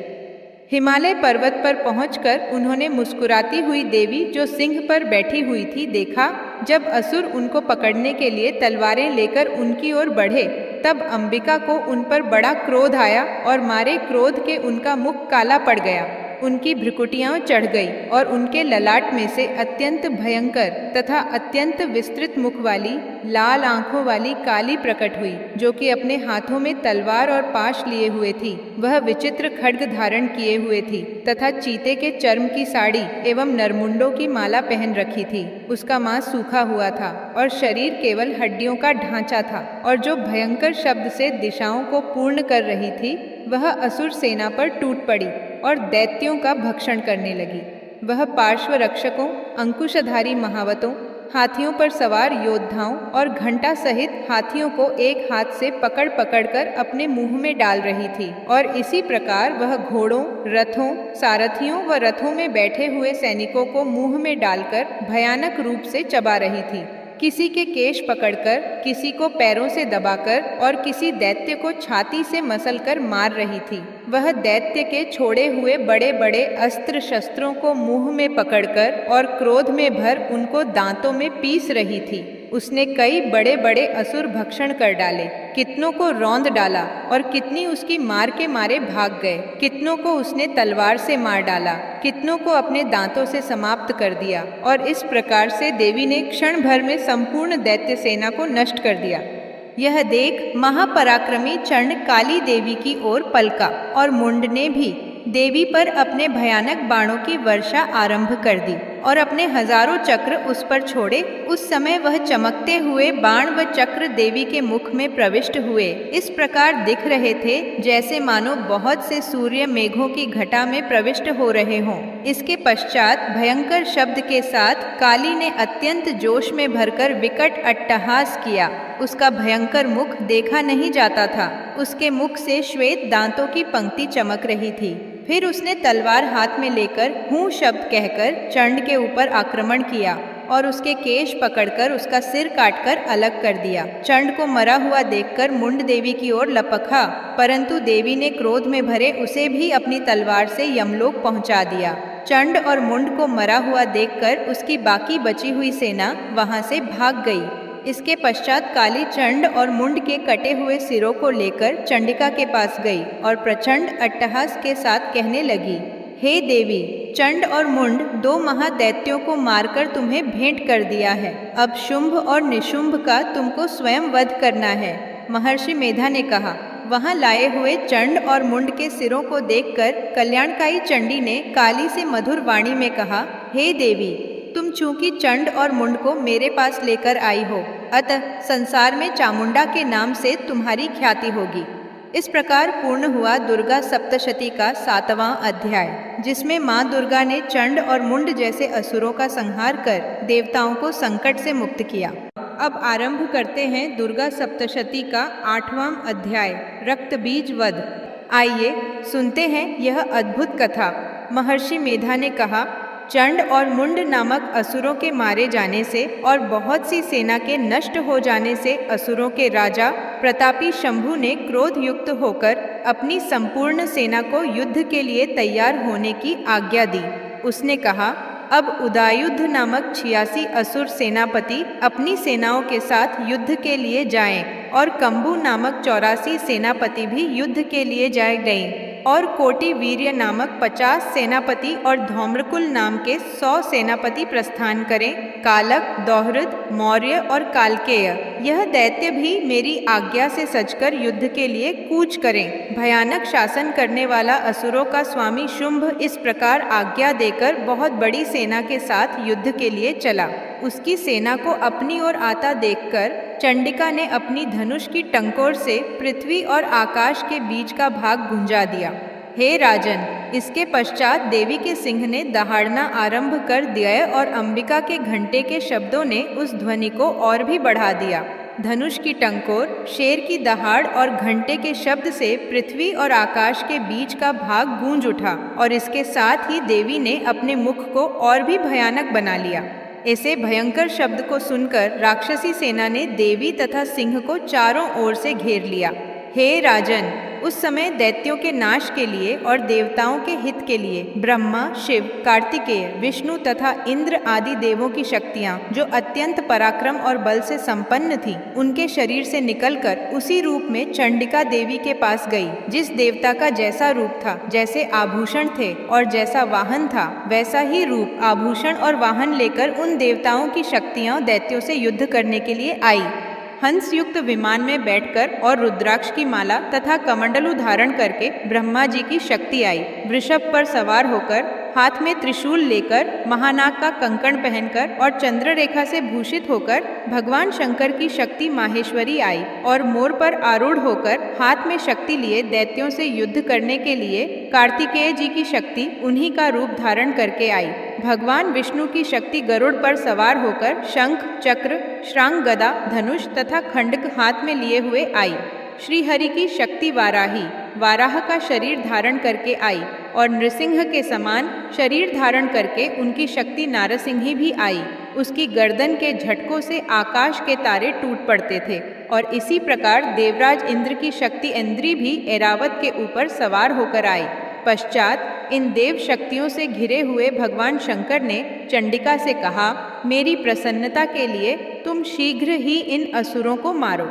इसके पश्चात देवी के शरीर में से अत्यंत उग्र रूप वाली और सैकड़ों गीदड़ियों के समान आवाज करने वाली चंडिका शक्ति प्रकट हुई। उस अपराजिता देवी ने धूमिल जटा वाले भगवान श्री शंकर जी से कहा, हे प्रभो, आप मेरी ओर से दूत बनकर शुंभ और निशुंभ के पास जाइए और उन अत्यंत गर्वीले दैत्यों से कहिए तथा उनके अतिरिक्त और भी जो दैत्य वहाँ युद्ध के लिए उपस्थित हों उनसे भी कहिए, जो तुम्हें अपने जीवित रहने की इच्छा हो तो त्रिलोकी का राज्य इंद्र को दे दो। देवताओं को उनका यज्ञ भाग मिलना आरंभ हो जाए और तुम पाताल को लौट जाओ, किंतु यदि बल के गर्व से तुम्हारी लड़ने की इच्छा हो तो फिर आ जाओ। तुम्हारे माँव से मेरी योगिनियाँ तृप्त होंगी। चूंकि उस देवी ने भगवान शंकर को दूत के कार्य में नियुक्त किया था, इसलिए वह संसार में शिवदूती के नाम से विख्यात हुई।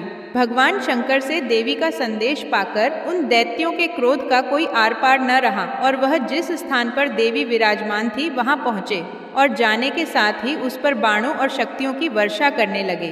देवी ने उनके फेंके हुए बाणों, शक्तियों, त्रिशूल और फरसों को अपने बाणों से काट डाला और काली देवी उस देवी के साथ आगे खड़ी होकर शत्रुओं को त्रिशूल से विदीर्ण करने लगी और खटवांग से कुचलने लगी। ब्राह्मणी जिस तरफ दौड़ती थी उसी तरफ अपने कमंडलू का जल छिड़क कर दैत्यों के वीर्य व बल को नष्ट कर देती थी और इसी प्रकार माहेश्वरी त्रिशूल से, वैष्णवी चक्र से और अत्यंत कोप वाली कौमारी शक्ति द्वारा असुरों को मार रही थी और इंद्री के बाजू के प्रहार से सैकड़ों दैत्य रक्त की नदियां बहाते हुए पृथ्वी पर सो गए।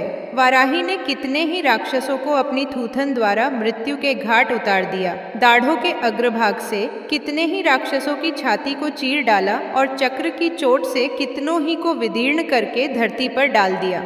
बड़े बड़े राक्षसों को नारसिंही अपने नखों से विदीर्ण करके वह भक्षण कर रही थी और सिंहनाद से चारों दिशाओं को गुंजाती हुई रणभूमि में विचर रही थी।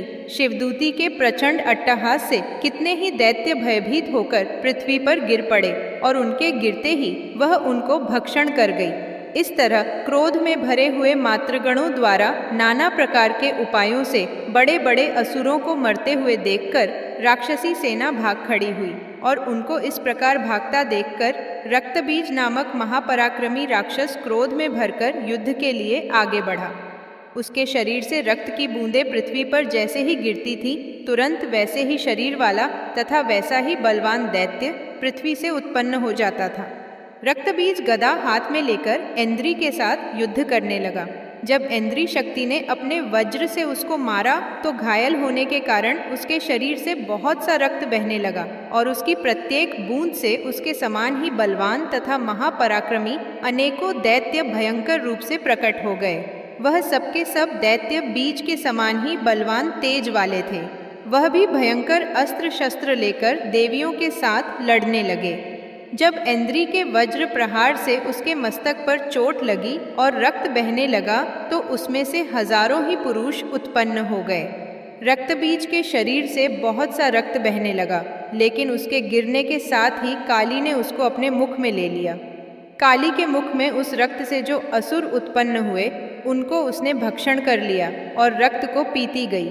तदनंतर देवी ने रक्तबीज को, जिसका कि खून काली ने पिया था, चंडिका ने उस दैत्य को वज्र, बाण, खड्ग तथा रष्टि इत्यादि से मार डाला। हे राजन, अनेक प्रकार के शस्त्रों से मारा हुआ और खून से वंचित वह महादैत्य रक्तबीज पृथ्वी पर गिर पड़ा। हे राजन, उसके गिरने से देवता अत्यंत प्रसन्न हुए और माताएं उन असुरों का रक्त पीने के पश्चात उद्यत होकर नृत्य करने लगी। भक्तों, यह था दुर्गा सप्तशती का 8वां अध्याय, रक्तबीज वध। अब आरंभ करते हैं दुर्गा सप्तशती का 9वां अध्याय, शुंभ का वध। राजा ने कहा, हे ऋषिराज, आपने रक्तबीज के वध से संबंध रखने वाला वृतांत मुझे सुनाया।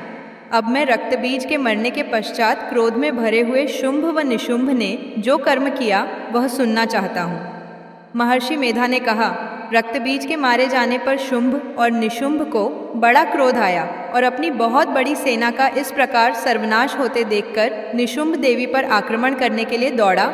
उसके साथ बहुत से बड़े बड़े असुर देवी को मारने के वास्ते दौड़े और महापराक्रमी शुंभ अपनी सेना सहित चंडिका को मारने के लिए बढ़ा। फिर शुंभ और निशुंभ का देवी से घोर युद्ध होने लगा और वह दोनों असुर इस प्रकार देवी पर बाण फेंकने लगे जैसे मेघों से वर्षा हो रही हो। उन दोनों के चलाए हुए बाणों को देवी ने अपने बाणों से काट डाला और अपने शस्त्रों की वर्षा से उन दोनों दैत्यों को चोट पहुंचाई। निशुंभ ने तीक्ष्ण तलवार और चमकती हुई ढाल लेकर देवी के सिंह पर आक्रमण किया। अपने वाहन को चोट पहुंची देखकर देवी ने अपने क्षुरप्र नामक बाण से निशुंभ की तलवार व ढाल दोनों को ही काट डाला। तलवार और ढाल कट जाने पर निशुंभ ने देवी पर शक्ति से प्रहार किया। देवी ने अपने चक्र से उसके 2 टुकड़े कर दिए। फिर क्या था, दैत्य मारे क्रोध के जल भुन गया और उसने देवी को मारने के लिए उसकी ओर शूल फेंका, किंतु देवी ने अपने मुक्के से उसको चूर चूर कर डाला। फिर उसने देवी पर गदा से प्रहार किया। देवी ने त्रिशूल से गदा को भस्म कर डाला। इसके पश्चात वह फरसा हाथ में लेकर देवी की ओर लपका। देवी ने अपने तीखे बाणों से उसे धरती पर सुला दिया। अपने पराक्रमी भाई निशुंभ के इस प्रकार से मरने पर शुंभ क्रोध में भरकर देवी को मारने के लिए दौड़ा।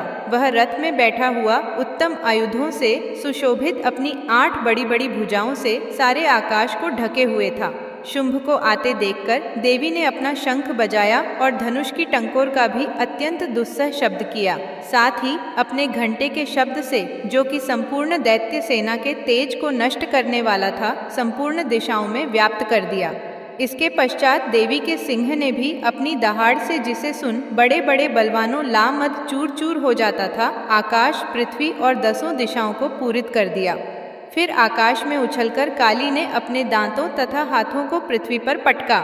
उसके ऐसा करने से ऐसा शब्द हुआ जिससे कि उससे पहले के सारे शब्द शांत हो गए। इसके पश्चात शिवदूती ने असुरों के लिए भय उत्पन्न करने वाला अट्टहास किया, जिसे सुनकर दैत्य थर्रा उठे और शुंभ को बड़ा क्रोध हुआ। फिर अंबिका ने उसे, अरे दुष्ट, खड़ा रह, खड़ा रह, कहा तो आकाश से सभी देवता जय हो बोल उठे।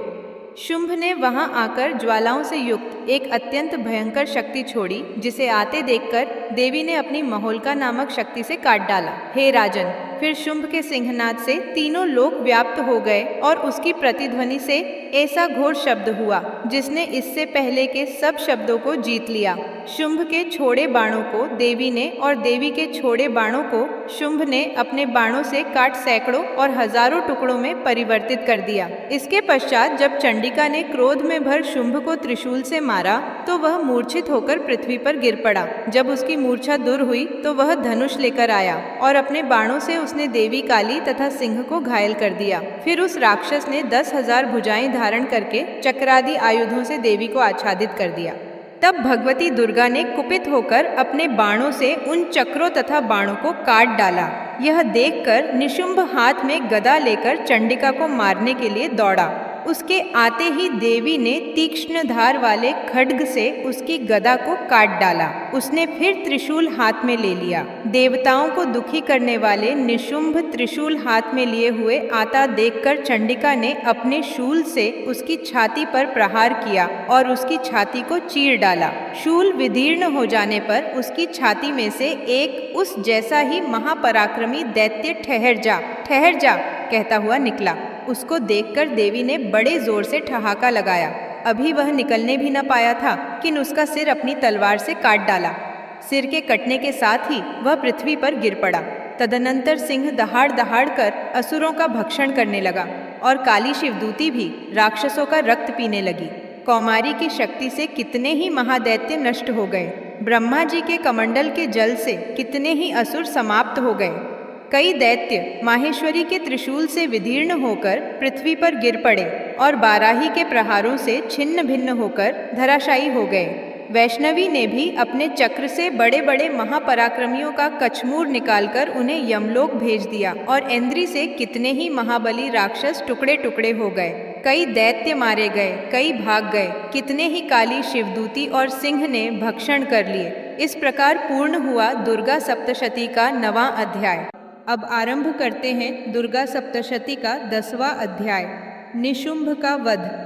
महर्षि मेधा ने कहा, हे राजन, अपने प्यारे भाई को मरा हुआ तथा सेना को नष्ट हुई देखकर क्रोध में भरकर दैत्यराज शुंभ कहने लगा, दुष्ट दुर्गे, तू अहंकार से गर्व मत कर, क्योंकि तू दूसरों के बल पर लड़ रही है। देवी ने कहा, हे दुष्ट, देख, मैं तो अकेली ही हूँ। इस संसार में मेरे सिवा दूसरा कौन है? यह सब मेरी शक्तियाँ हैं। देख, यह सब की सब मुझ में प्रविष्ट हो रही हैं। इसके पश्चात ब्राह्मणी आदि सब देवियाँ उस देवी के शरीर में लीन हो गई और देवी अकेली रह गई। तब देवी ने कहा, मैं अपनी ऐश्वर्य शक्ति से अनेक रूपों में यहाँ उपस्थित हुई थी। उन सब रूपों को मैंने समेट लिया है। अब अकेली ही यहाँ खड़ी हूँ, तुम भी यहीं ठहरो। महर्षि मेधा ने कहा। तब देवताओं तथा राक्षसों के देखते देखते देवी तथा शुंभ में भयंकर युद्ध होने लगा।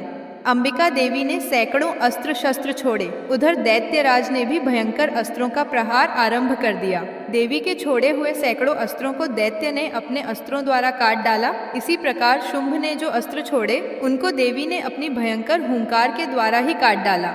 दैत्य ने जब सैकड़ों बाण छोड़कर देवी को ढक दिया तो क्रोध में भरकर देवी ने अपने बाणों से उसका धनुष नष्ट कर डाला। धनुष कट जाने पर दैत्येंद्र ने शक्ति चलाई, लेकिन देवी ने उसे भी काट कर फेंक दिया। फिर दैत्येंद्र चमकती हुई ढाल लेकर देवी की ओर दौड़ा, किंतु जब वह देवी के समीप पहुंचा तो देवी ने अपने तीक्ष्ण बाणों से उसकी चमकने वाली ढाल को भी काट डाला। फिर दैत्येंद्र का घोड़ा मर गया, रथ टूट गया, सारथी मारा गया। तब वह भयंकर मुद्गर लेकर देवी पर आक्रमण करने के लिए चला, किंतु देवी ने अपने तीक्ष्ण बाणों से उसके मुद्गर को भी काट दिया। इस पर दैत्य ने क्रोध में भरकर देवी की छाती में बड़े जोर से एक मुक्का मारा। दैत्य ने जब देवी को मुक्का मारा तो देवी ने भी उसकी छाती में जोर से एक थप्पड़ मारा। थप्पड़ खाकर पहले तो दैत्य पृथ्वी पर गिर पड़ा, किंतु तुरंत ही वह उठ खड़ा हुआ। फिर वह देवी को पकड़कर आकाश की ओर उछला और वहां जाकर दोनों में युद्ध होने लगा। वह युद्ध ऋषियों और देवताओं को आश्चर्य में डालने वाला था। देवी आकाश में दैत्य के साथ बहुत देर तक युद्ध करती रही। फिर देवी ने उसे आकाश में घुमाकर पृथ्वी पर गिरा दिया। दुष्टात्मा दैत्यपुन उठकर देवी को मारने के लिए दौड़ा। तब उसको अपनी ओर आता हुआ देखकर देवी ने उसकी छाती विदीर्ण करके उसको पृथ्वी पर पटक दिया। देवी के त्रिशूल से घायल होने पर उस दैत्य के प्राण पखेरु उड़ गए और उसके मरने पर समुद्र, द्वीप, पर्वत और पृथ्वी सब कांपने लग गए। तदनंतर उस दुष्टात्मा के मरने से संपूर्ण जगत प्रसन्न व स्वस्थ हो गया तथा आकाश निर्मल हो गया। पहले जो उत्पात सूचक मेघ और उल्कापात होते थे वह सब शांत हो गए। उसके मारे जाने पर नदियां अपने ठीक मार्ग से बहने लगी। संपूर्ण देवताओं का हृदय हर्ष से भर गया और गंधर्वियां सुंदर गान गाने लगी। गंधर्व बाजे बजाने लगे और अप्सराएं नाचने लगी। पवित्र वायु बहने लगी। सूर्य की कांति स्वच्छ हो गई। यज्ञशालाओं की बुझी हुई अग्नि अपने आप प्रज्वलित हो उठी तथा चारों दिशाओं में शांति फैल गई। इस प्रकार संपूर्ण देवताओं के शत्रु दैत्यराज शुंभ का वध करके माँ दुर्गा ने समस्त संसार को भय और अत्याचार से मुक्त किया। इस प्रकार दुर्गा सप्तशती का 10वां अध्याय वध संपन्न हुआ। अब आइए सुनते हैं दुर्गा सप्तशती। अध्याय 11 देवताओं की स्तुति, देवी का वरदान और भविष्य के अवतारों का वर्णन। महर्षि मेधा कहते हैं, दैत्य के मारे जाने पर इंद्रादि देवता अग्नि को आगे करके कात्यायनी देवी की स्तुति करने लगे। उस समय अभीष्ट की प्राप्ति के कारण उनके मुख खिले हुए थे। देवताओं ने कहा, हे शरणागतों के दुख दूर करने वाली देवी, तुम प्रसन्न हो। हे संपूर्ण जगत की माता, तुम प्रसन्न हो। विंध्येश्वरी, तुम विश्व की रक्षा करो, क्योंकि तुम इस चर और अचर की ईश्वरी हो। हे देवी, संपूर्ण जगत की आधार रूप हो, क्योंकि तुम पृथ्वी रूप में भी स्थित हो और अत्यंत पराक्रम वाली देवी हो। तुम विष्णु की शक्ति हो और विश्व की बीज परम माया हो, और तुमने ही इस संपूर्ण जगत को मोहित कर रखा है। तुम्हारे प्रसन्न होने पर ही यह पृथ्वी मोक्ष को प्राप्त होती है। हे देवी, संपूर्ण विद्याएं तुम्हारे ही भिन्न भिन्न स्वरूप हैं। इस जगत में जितनी स्त्रियां हैं वह सब तुम्हारी ही मूर्तियां हैं। एकमात्र तुमने ही इस जगत को व्याप्त कर रखा है। तुम्हारी स्तुति किस प्रकार हो सकती है, क्योंकि तुम परम बुद्धि रूप हो और संपूर्ण प्राणी रूप, स्वर्ग और मुक्ति देने वाली हो। अतः इसी रूप में तुम्हारी स्तुति की गई है। तुम्हारी स्तुति के लिए इससे बढ़कर और क्या युक्तियां हो सकती हैं। संपूर्ण जनों के हृदय में बुद्धि रूप होकर निवास करने वाली, स्वर्ग तथा मोक्ष प्रदान करने वाली हे नारायणी देवी, तुमको नमस्कार है। कला, काष्ठा आदि रूप से अवस्थाओं को परिवर्तन की ओर ले जाने वाली तथा प्राणियों का अंत करने वाली नारायणी, तुमको नमस्कार है। हे नारायणी, संपूर्ण मंगलों के मंगल रूप वाली, हे शिवे, हे संपूर्ण प्रयोजनों को सिद्ध करने वाली, हे शरणागत वत्सला, 3 नेत्रों वाली गौरी, तुमको नमस्कार है। सृष्टि, स्थिति तथा संहार की शक्तिभूता, सनातनी देवी, गुणों का आधार तथा सर्व सुखमयी नारायणी, तुमको नमस्कार है। हे शरण में आए हुए शरणागतों, दीन दुखियों की रक्षा में तत्पर, संपूर्ण पीड़ाओं को हरने वाली हे नारायणी, तुमको नमस्कार है। हे नारायणी, तुम ब्रह्माणी का रूप धारण करके हंसों से जुते हुए विमान पर बैठती हो तथा कुश से अभिमंत्रित जल छिड़कती रहती हो। तुम्हें नमस्कार है। माहेश्वरी रूप से त्रिशूल, चंद्रमा और सर्पों को धारण करने वाली हे महावृषभ वाहन वाली नारायणी, तुम्हें नमस्कार है। मोरों तथा मुक्कुटों से घिरी रहने वाली महाशक्ति को धारण करने वाली है कौमारी रूपधारिणी निष्पाप नारायणी, तुम्हें नमस्कार है। हे शंख चक्र गद फर श्रांग धनुष रूप आयुधों को धारण करने वाली वैष्णवी शक्ति रूपा नारायणी, तुम हम पर प्रसन्न हो, तुम्हें नमस्कार है। हे दांतों पर पृथ्वी धारण करने वाली वाराह रूपिणी कल्याणमयी नारायणी, तुम्हें नमस्कार है। हे उग्र नृसिंह रूप से दैत्यों को मारने वाली त्रिभुवन की रक्षा में संलग्न रहने वाली नारायणी, तुम्हें नमस्कार है। हे मस्तक पर किरीट और हाथ में महावज्र धारण करने वाली सहस्त्र नेत्रों के कारण उज्ज्वल वृत्रासुर के प्राण हरने वाली इंद्री शक्ति, हे नारायणी, तुम्हें नमस्कार है। हे शिवदूती स्वरूप से दैत्यों के महामद को नष्ट करने वाली, हे घोर रूप वाली, हे महाशब्द वाली, हे नारायणी, तुम्हें नमस्कार है। दाढ़ों के कारण विकराल मुख वाली मुंडमाला से विभूषित मुंडमर्दिनी चामुंडा रूपा नारायणी, तुम्हें नमस्कार है। हे लक्ष्मी, लज्जा, महाविद्या, श्रद्धा, पुष्टि, स्वधा, ध्रुवा, महारात्रि तथा महाविद्या रूपा नारायणी, तुमको नमस्कार है। हे मेधा, सरस्वती, सर्वोत्कृष्ट ऐश्वर्य रूपिणी पार्वती, महाकाली, नियंता तथा ईश रूपिणी नारायणी, तुम्हें नमस्कार है। हे सर्वस्वरूप सर्वेश्वरी, सर्वशक्ति युक्त देवी, हमारी भय से रक्षा करो, तुम्हें नमस्कार है। हे कात्यायनी, तीनों नेत्रों से भूषित यह तेरा सौम्य मुख सब तरह के डरों से हमारी रक्षा करे, तुम्हें नमस्कार है। हे भद्रकाली, ज्वालाओं के समान भयंकर अति उग्र एवं संपूर्ण असुरों को नष्ट करने वाला तुम्हारा त्रिशूल हमें भयों से बचावे, तुमको नमस्कार है। हे देवी, जो अपने शब्द से इस जगत को पूरित करके दैत्यों के तेज को नष्ट करता है, वह आपका घंटा इस प्रकार हमारी रक्षा करे जैसे कि माता अपने पुत्रों की रक्षा करती है। हे चंडिके, असुरों के रक्त और चर्बी से चर्चित जो आपकी तलवार है वह हमारा मंगल करे, हम तुमको नमस्कार करते हैं। हे देवी, तुम जब प्रसन्न होती हो तो संपूर्ण रोगों को नष्ट कर देती हो, और जब रुष्ट हो जाती हो तो संपूर्ण वांछित कामनाओं को नष्ट कर देती हो, और जो मनुष्य तुम्हारी शरण में जाते हैं उन पर कभी विपत्ति नहीं आती, बल्कि तुम्हारी शरण में गए हुए मनुष्य दूसरों को आश्रय देने योग्य हो जाते हैं। अनेक रूपों से बहुत प्रकार की मूर्तियों को धारण करके इन धर्मद्रोही असुरों का तुमने संहार किया है, वह तुम्हारे सिवा कौन कर सकता था। चतुर्दश विद्याएं, षटशास्त्र और चारों वेद तुम्हारे ही प्रकाश से प्रकाशित हैं, उनमें तुम्हारा ही वर्णन है। और जहाँ राक्षस विषैले सर्प शत्रुगण हैं, वहाँ और समुद्र के बीच में भी तुम साथ रहकर इस विश्व की रक्षा करती हो। हे विश्वेश्वरी, तुम विश्व का पालन करने वाली विश्वरूपा हो, इसलिए संपूर्ण जगत को धारण करती हो। इसीलिए ब्रह्मा विष्णु महेश की भी वंदनीय हो।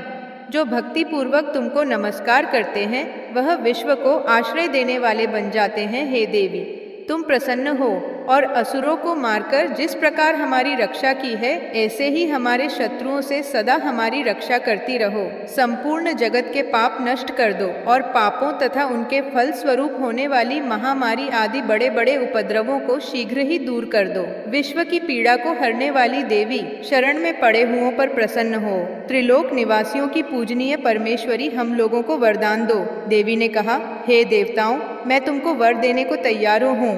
आपकी जैसी इच्छा हो वैसा वर मांग लो, मैं तुमको दूंगी। देवताओं ने कहा, हे सर्वेश्वरी, त्रिलोकी के निवासियों की समस्त पीड़ाओं को तुम इसी प्रकार हरती रहो और हमारे शत्रुओं को इसी प्रकार नष्ट करती रहो। देवी ने कहा, वैवस्वत मनवंतर के 28वें युग में 2 और महाअसुर शुंभ और निशुंभ उत्पन्न हो गए। उस समय मैं नंदगोप के घर से यशोदा के गर्भ से उत्पन्न होकर विंध्याचल पर्वत पर शुंभ और निशुंभ का संहार करूंगी। फिर अत्यंत भयंकर रूप से पृथ्वी पर अवतीर्ण होकर मैं वै प्रचित्ति नामक दानवों का नाश करूंगी। उन भयंकर महाअसुरों को भक्षण करते समय मेरे दांत अनार पुष्प के समान लाल हो गए। इसके पश्चात स्वर्ग में देवता और पृथ्वी पर मनुष्य मेरी स्तुति करते हुए मुझे रक्तदंतिका कहेंगे। फिर जब 100 वर्षों तक वर्षा न होगी तो मैं ऋषियों की स्तुति करने पर आयोनिज नाम से प्रकट होऊंगी और अपने 100 नेत्रों से ऋषियों की ओर देखूंगी। अतः मनुष्य शताक्षी नाम से मेरा कीर्तन करेंगे।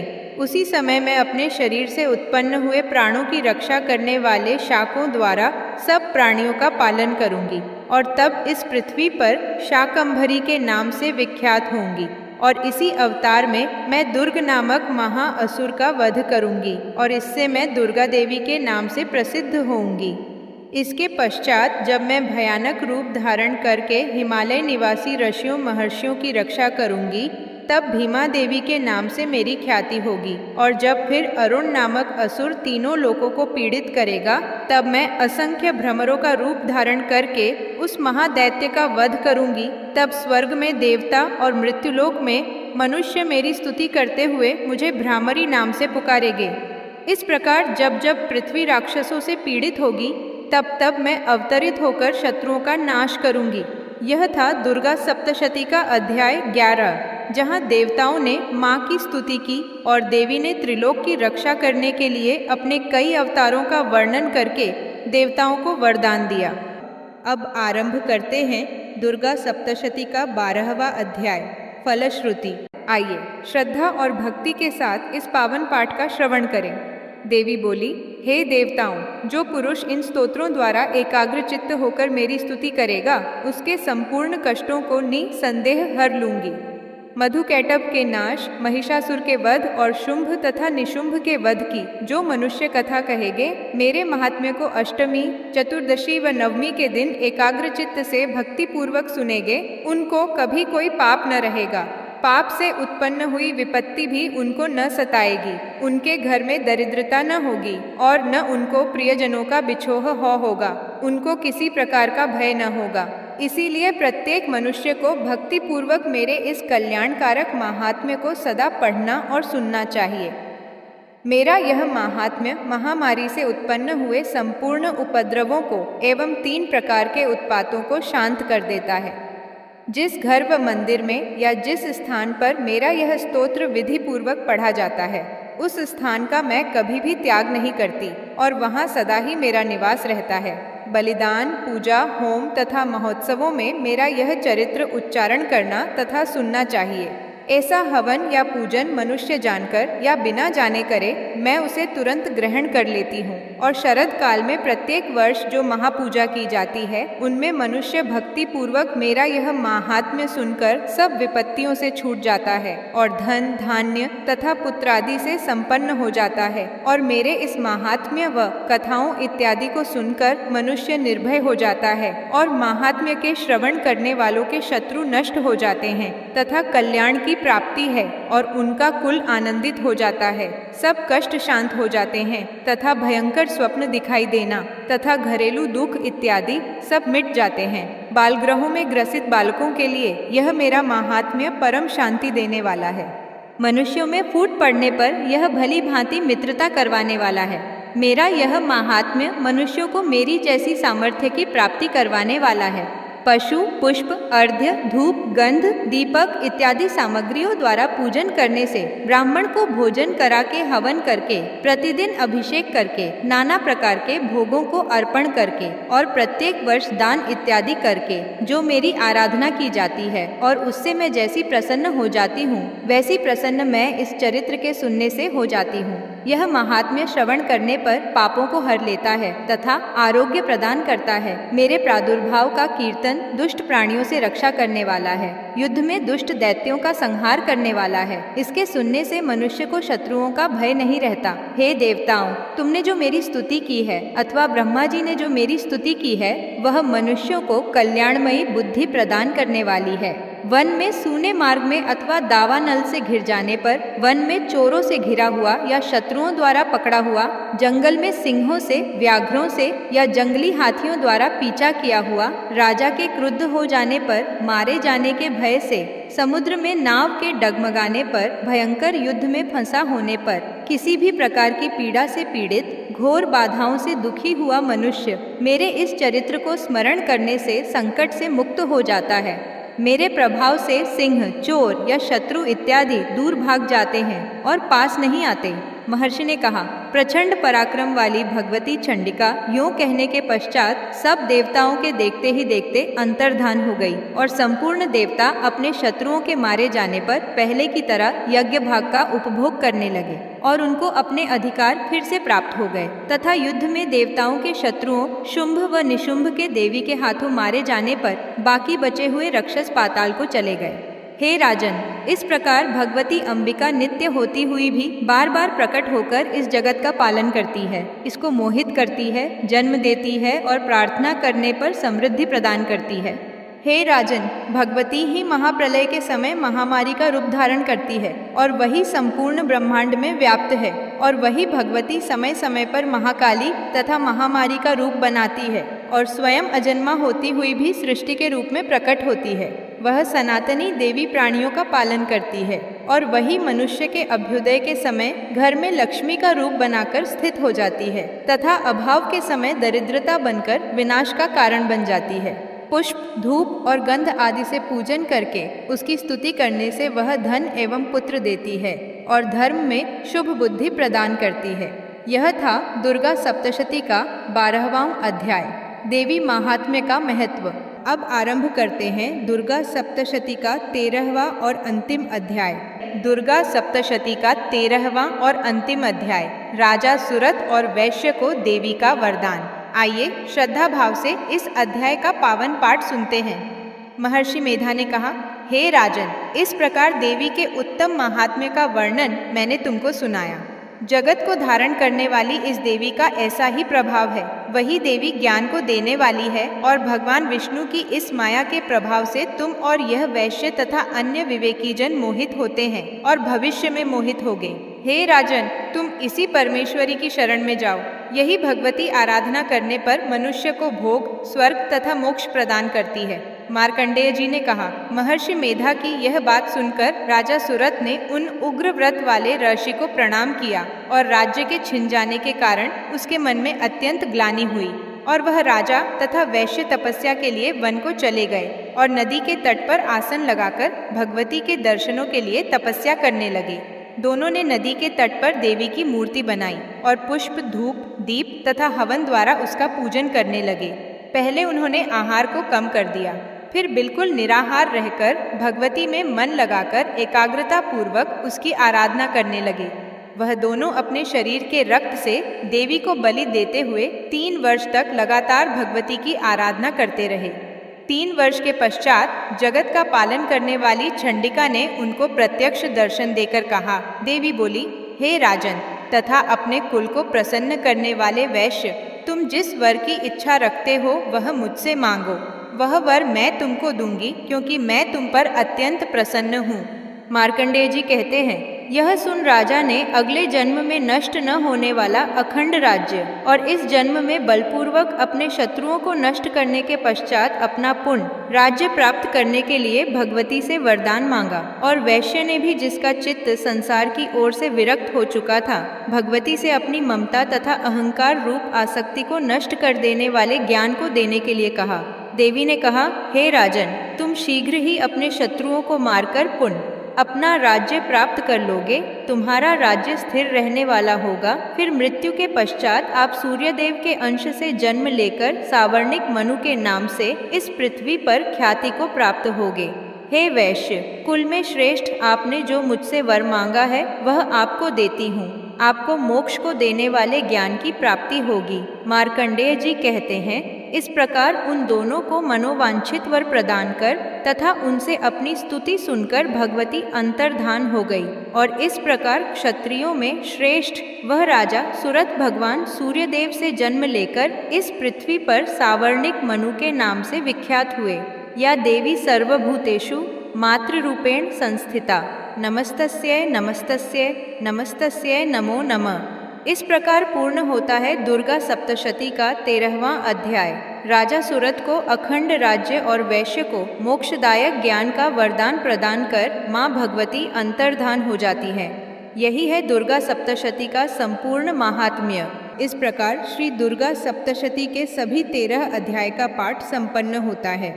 आज हम प्रस्तुत कर रहे हैं अत्यंत शक्तिशाली और सिद्ध कुंजिका स्तोत्र का पाठ। मान्यता है कि सिद्ध कुंजिका स्तोत्र का श्रद्धा पूर्वक पाठ करने से दुर्गा सप्तशती के संपूर्ण पाठ का फल प्राप्त होता है और माँ दुर्गा की विशेष कृपा प्राप्त होती है। तो आइए पूरी श्रद्धा और विश्वास के साथ माँ भगवती का स्मरण करते हुए सिद्ध कुंजिका स्तोत्र का पाठ प्रारंभ करें। जय माता दी।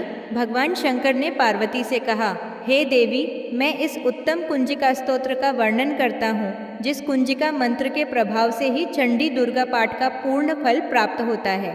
कवच, अर्गला, कीलक और तीनों रहस्य, देवी सूक्त, रात्रि सूक्त, प्रथम मध्यम, उत्तर चरित्र के ध्यान, न्यास, पूजन आदि, जो कि दुर्गा सप्तशती पाठ के लिए अत्यावश्यक है, इन सभी का एवं दुर्गा सप्तशती पाठ का पूरा फल कुंजिका स्तोत्र के पाठ मात्र से ही प्राप्त हो जाता है। हे देवी, यह कुंजिका स्तोत्र अत्यंत गोपनीय एवं देवताओं के लिए भी दुर्लभ है। अतः हे पार्वती, स्वयोनि की भांति इसे गुप्त रखना चाहिए। इस कुंजिका स्तोत्र के पाठ मात्र से ही मारण, मोहन, वशीकरण, स्तंभन तथा उच्चाटन आदि सभी कार्य सिद्ध होते हैं। मंत्र: ओम ऐं ह्रीं क्लीं चामुंडाय विच्चे। ओम ग्लौं हूं क्लीं जूं सह ज्वालय ज्वालय ज्वल ज्वल प्रज्वल प्रज्वल ऐं ह्रीं क्लीं चामुंडाय विच्चे ज्वल हंसम लंग क्षम फट स्वाहा। स्तोत्र का भावार्थ: कुंजिका स्तोत्र शिव स्वरूपिणी, मधु कैटभनाशिनी, महिषासुरघातिनी और शुंभ निशुंभ नामक दैत्य को नष्ट करने वाली आपको नमस्कार है। हे महादेव, आप मेरे जप को सिद्ध करें। आप ऐं रूप से जगत की उत्पत्ति, ह्रीं रूप से पालन, क्लीन रूप से संहार करने वाली, चामुंडा रूप से छंड नामक दैत्य का वध करने वाली, यह स्वरूप से भक्तों को अभीष्ट वर देने वाली तथा विच्चे रूप से अभय प्रदान करने वाली, नवार्ण मंत्र स्वरूप वाली हे जगदम्बा, आपको नमस्कार है। धा धी धू स्वरूप धूर्जटी शंकर की पत्नी, वां वी वू स्वरूप वाग्वाणी की अधीश्वरी सरस्वती, क्रान क्रीं क्रू रूपिणी कालिका, शान शी शू स्वरूपिणी शांति देवी, मेरा कल्याण करें। हूँ स्वरूप वाली हुंकार रूपिणी देवी, जम जम जम रूपिणी जम्भनादिनी देवी तथा भ्रान भ्रीम भ्रू स्वरूप वाली भैरवी, भद्रा तथा भवानी, आपको बारंबार नमस्कार है। अकंचन टन तन से कुरु स्वाहा तक पाठ करें। पांपी पू स्वरूपिणी पार्वती, पूर्णा खांखी खू रूपिणी खेचरी एवं म्लान लीम लू मूल विस्तीर्ण रूपिणी कुंजिका देवी को नमस्कार है तथा सांसी सम स्वरूप वाली दुर्गा सप्तशती के समस्त मंत्रों की सिद्धि हे देवी मुझे प्राप्त हो। इस कुंजिका स्तोत्र के पाठ मात्र से ही दुर्गा सप्तशती के समस्त मंत्र सिद्ध हो जाते हैं।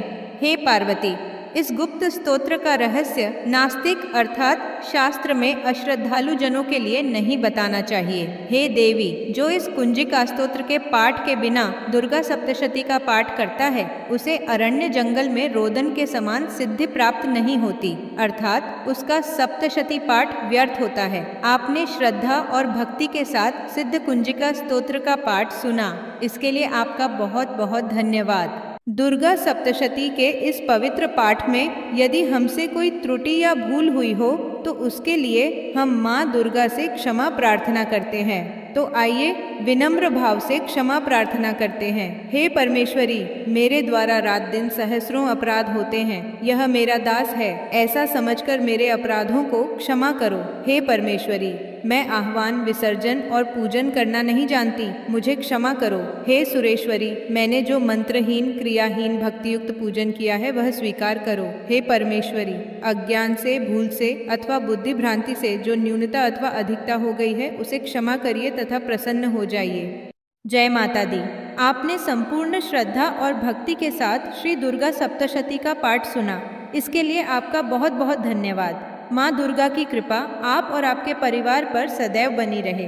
आपके जीवन में सुख, शांति और समृद्धि आए। यदि आपको यह वीडियो पसंद आया हो तो इसे लाइक करें, शेयर करें और हमारे चैनल भक्ति और ध्यान को सब्सक्राइब ज़रूर करें, ताकि आपको ऐसे ही और भी भक्ति भरे वीडियो मिलते रहें। कमेंट में ज़रूर लिखें। जय माता दी। हम फिर मिलेंगे एक नई भक्ति और श्रद्धा से भरी प्रस्तुति के साथ। धन्यवाद। जय माता दी। जय माँ दुर्गा।